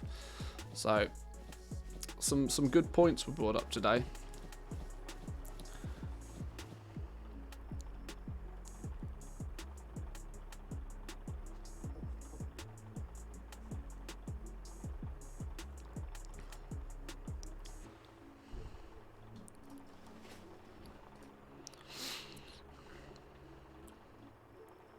A player could have an in-game museum of NFTs and charge for entrance. Oh god. It sounds outrageous, but it's actually not that crazy. Hang on, who is this dude? What is his name? Some Doritos, that's his name. I've got too many characters on too many realms. I can never remember what everybody's called. Some Doritos, there we go. Have some desolate leather. Does he have gold for vendor mats? Probably. Transferred my last character to a new realm yesterday. Bought like half of the auction house stock in mats. After transferring, this is like hell of a win. Bought lightless silk at 10 gold less each. Heavy callous hides for almost 80 gold less each. And ores for 5 to 10 gold less. Spent almost 8 mil. Count that as a win. It's probably not bad going at all then. Curing salt and thread. Is that one of these? Your thread. Oh, now I've run out of gold again. Maybe I didn't have enough gold for all of that. Send. Just have 20k. You're going to need it eventually.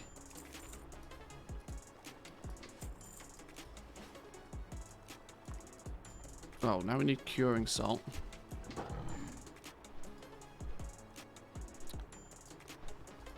In stock.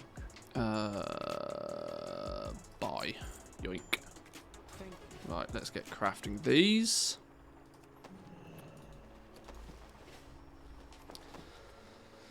Oh. In a way, I do kind of hope we see a play of that nature. Blizzard needs something. I've said it for a while. They need something, and they need something big. They've not had a monumental anything for a long time. There's not even been, you know, they've not released a new game. They've done nothing but, you know, remakes of games for years. The last 2 WoW expansions have been questionable at best. I mean, Blizzard needs that win, and I think they're setting everything up for a big one. And it could be very interesting to see how it plays out. Questionable at best doesn't cut it. I try to be a little bit diplomatic sometimes, at least.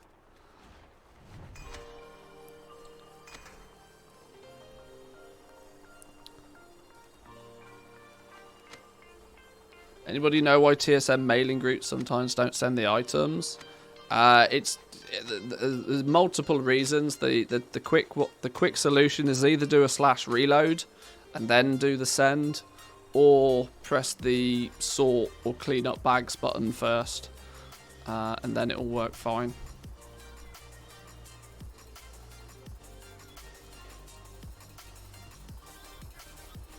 Oh, now it's telling me to buy the heavy desolate leather. Goddamn stupid game. Of course you are. Well, I've already bought the desolate leather, so... sure. Just use postal for mailing. That's alright if you're sending, if you know what you're sending, but... heavy desolate leather. Heavy desolate leather. How many do we need? 350. And more pallid bones. Surprise to nobody. Pallid bones are pretty cheap though. How many did we need?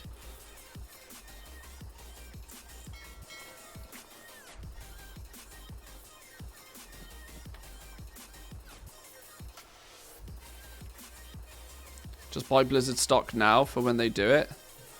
I wouldn't consider myself a gambling man. But even with all of this talk of, you know, potential things changing and going forward, I still wouldn't be buying Blizzard stock. I'm not gonna lie. Their reputation doesn't put themselves in a good position for... I would not be suggesting you buy Blizzard stock. There's only one direction Blizzard stock has been going recently, and that's down.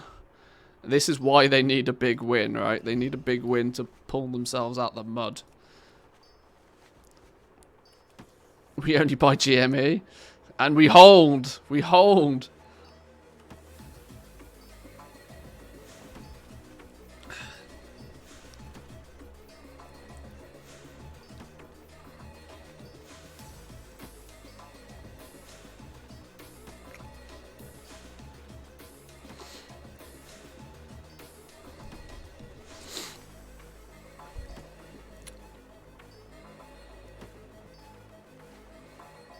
Thing with Blizzard stock is that one day, yeah, I mean, it goes up and down like a yo-yo.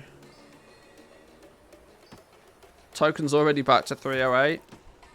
I'm quite sure it was just, you know, somebody or a guild or something, you know, cashed out a bunch for some reason. Maybe a guild decided to do an entire guild transfer, you know, and every player, in like 20 people doing a realm transfer kind of thing, just paying for it with gold. They distribute the gold out, they all buy the tokens, they all get the Blizzard balance, they all transfer. That kind of thing could probably trigger a big sizable spike in token price.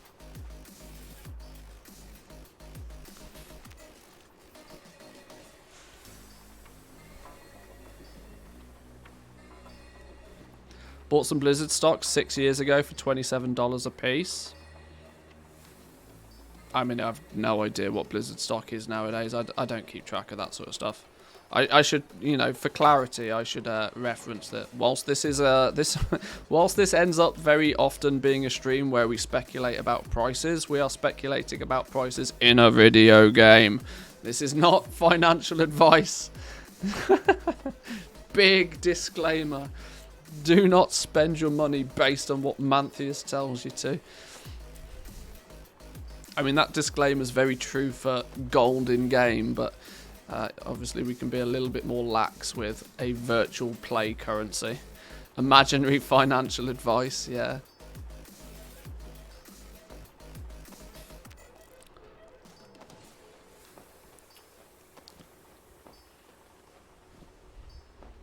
There are hardly any people who know what they're doing left at Blizzard. According to some sources, there's only 4 developers who have been there for more than a couple of years. Yeah, they've got problems. We're relatively safe in saying that they've got problems, but that doesn't mean that they don't have, you know, very long term. A company of Blizzard size plan things for not what's going on now. They plan things for 5 years ahead.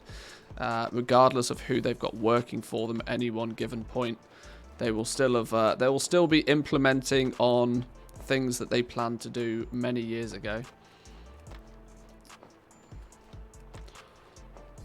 They're not just game developers nowadays.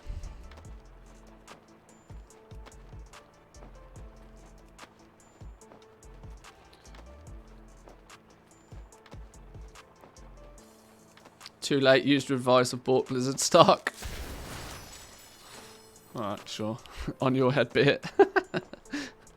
A good goal maker stocks up for 5 years ahead. They do. They do. A good goblin is always prepared. On that note, I should have had... I should be continuing to spam you guys with videos on YouTube. Oh, okay, that's interesting. My Will Blizzard add NFTs to World of Warcraft video is actually receiving... It's not receiving many likes, but it's receiving a favourable ratio of likes, let's put it that way. They could have fixed the harassments 5 years ago. Oh, they could have, yeah.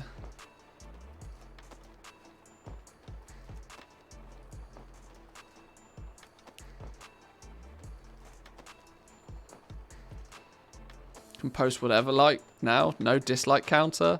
Well, there is a dislike count. It still exists. It's still there. It's just hidden. It's still there. It's just hidden.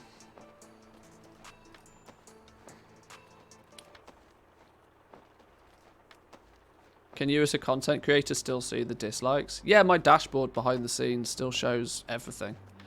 Like I said, it's only very rudimentarily hidden. There's browser extensions that show how many there are.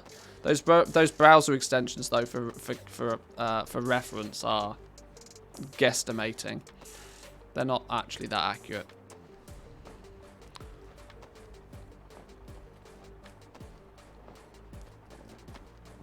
Plan was formulated to fix the culture 5 years ago. Shit just hit the fan before the implementation. Never know. You never know. This is what's always interesting when you look at these massive, great big corporate companies. You genuinely don't know, like, because they have entire PR teams that, you know, manipulate exactly what people see of them. You know, marketing is, you know, it's the art of making people think something about you, regardless of whether it's true or not. There's with companies of that size, you never know what's going on. You might get a sniff of it, but you never know what's going on.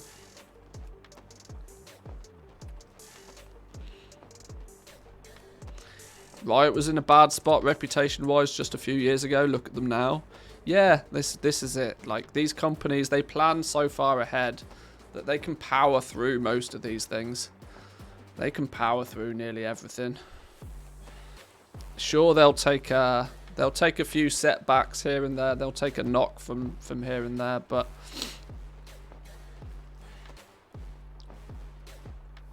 there's a Linus video that explains the current state of the like-dislike thing. There's yeah, it's only artificially hidden.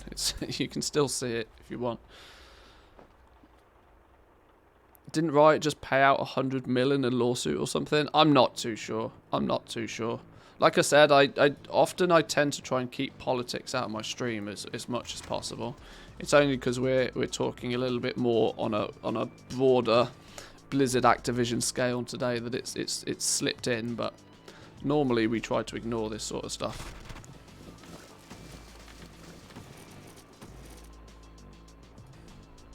$100 mils a drop in the bucket for them. Yeah, if they want 100 mil, they just release a new skin. Job done.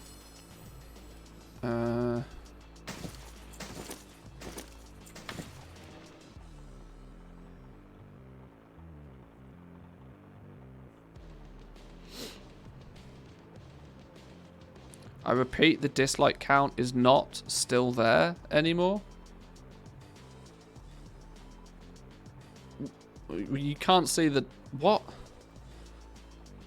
You can't see the numerical value of it, but it's still there. You can still press the button. It's still being tracked behind the scenes. It still does the exact same thing it used to do. It's just that those people, the forward-facing UI does not display the numerical value anymore.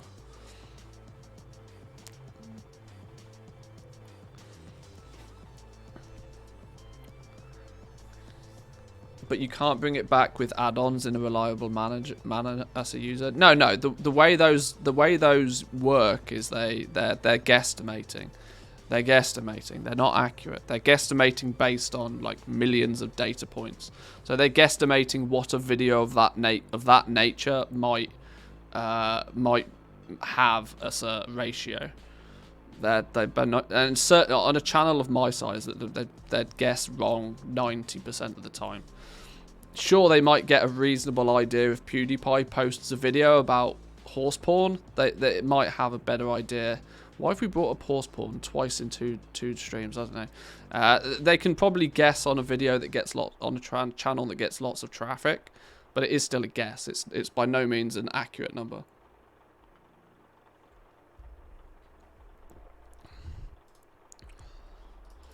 Right, let's get this lot listed then. Can't wait to watch the best How to Build a PC by The Verge. Solid piece of factual information there.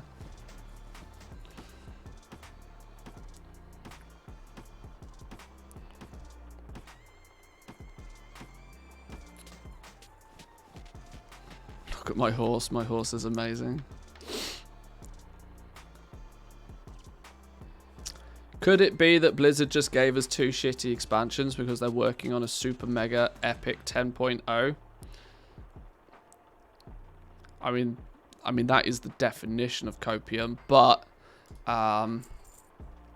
let me point out for reference, right? Do you guys understand? I've told this a few times on stream, and it's I believe it's public knowledge. I don't know how I seem to be I definitely didn't make it up. But lots of people that maybe didn't play that far back. Do you know why Blizzard, Legion was as good as Legion was? Legion was as good as Legion was for one simple reason. Was that Legion had nearly double the development time that any expansion has ever had. And the reason for that was that Legion was meant to come out before Warlords of Draenor. There was a period in time where, for whatever reason, I can't remember exactly what the reason was, but it was talked about for a while, that they switched Warlords of Draenor and Legion round. Legion was meant to come out first. They were developing Legion way before they'd really even considered Warlords of Draenor in much detail. They chose to switch it round, and I can't remember the reason why they did it. Was it the movie? Was the movie a trigger for why they swapped it round? But either way, what it meant was that they basically rushed Warlords of Draenor, like ridiculously so, because they had no intention of releasing it when they did. It was going to come after Legion, but they switched them round. And so by the time Warlords of Draenor was an absolute flop, they'd already had many years of development on Legion already. You know, building out the systems and stuff for it. And so that's why Legion, A, content came out at a good pace, and B, it ultimately was very well received because it had twice as much development done on it. They'd been making Legion for years before it was released. Now, get your copium masks out again. There is obviously the theory that they've kind of ended up doing the same thing again. Maybe Shadowlands was brought forward because fuck, BFA is not being, BFA is not going to plan. Like, COVID's turned up and shit's hit the fan. Maybe let's get Shadowlands out there because we've got some development done on Shadowlands and it seems to be reasonably, ready to go while they continue to do whatever 10.0 is. It might be history repeating itself. I don't know. I can't prove that. It's nothing but a theory. But it, if history is to repeat itself, you never know. Legion was a great expansion for me, but I don't think I would have enjoyed it if they released a similar expansion. There was just too much good stuff, but at the same time, too much FOMO in the expansion. True.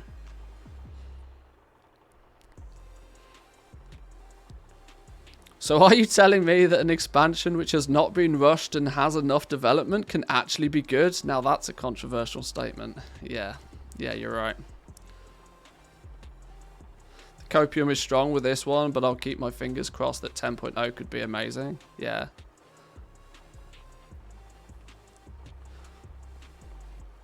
It's not copium, it's hopium. Maybe. Booty Bakers, we're playing Horde, and everything is in one spot.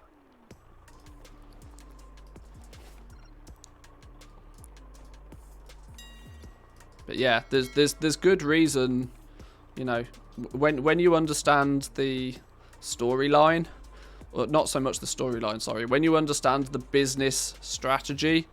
Why are we not post? Oh, hang on. Yeah, when you understand the business strategy of Blizzard for the last 10 years, it starts to make sense to why some expansions have been good and some expansions have not. Hopefully, hopefully history repeats itself and we end up with a mega super duper cool expansion next. Who knows? The fact that half the developers have left, though, does not, fill me with hope.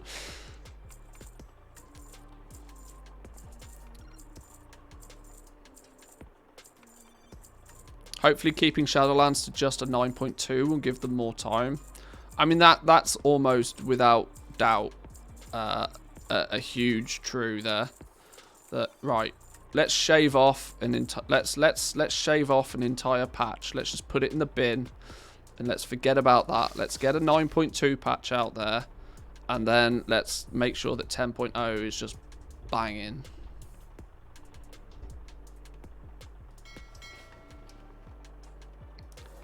But when that decision was made, half the Blizzard devs left. So, who knows? Who knows? Alright, we're selling some stuff. This is good. Stuff is being sold. We're making some moolah. Ooh, some Shadowlace cuffs and tunic for no profit. That's fine. We'll take it. That's profitable, though. 800 gold to 2,500. Yes, please. Yes, please. But, though, boys and girls, Manthius is hungry. I need to go get myself some food. Not to mention we've done quite a few longer streams. I try to keep my streams between 3 and 4 hours long. I like to keep the tempo up. I like to keep the conversation flowing. And I don't like them to go on for too long. So I'm going to leave it there for today. Tomorrow is going to be reset day. We are ready for reset day, I think, this week. Not often are we actually ready, but we have got so many legendaries crafted, it's not funny. Is there anything big and exciting happening apart from reset day tomorrow? Probably not. We might get a PTR at some point, I would guess, in the next couple of days. If we do, we might spend a bit of time on the PTR. But tomorrow's reset day. We'll work out what we're doing Thursday. And then Friday, we're going to play Hades. We're going to play Hades on Friday.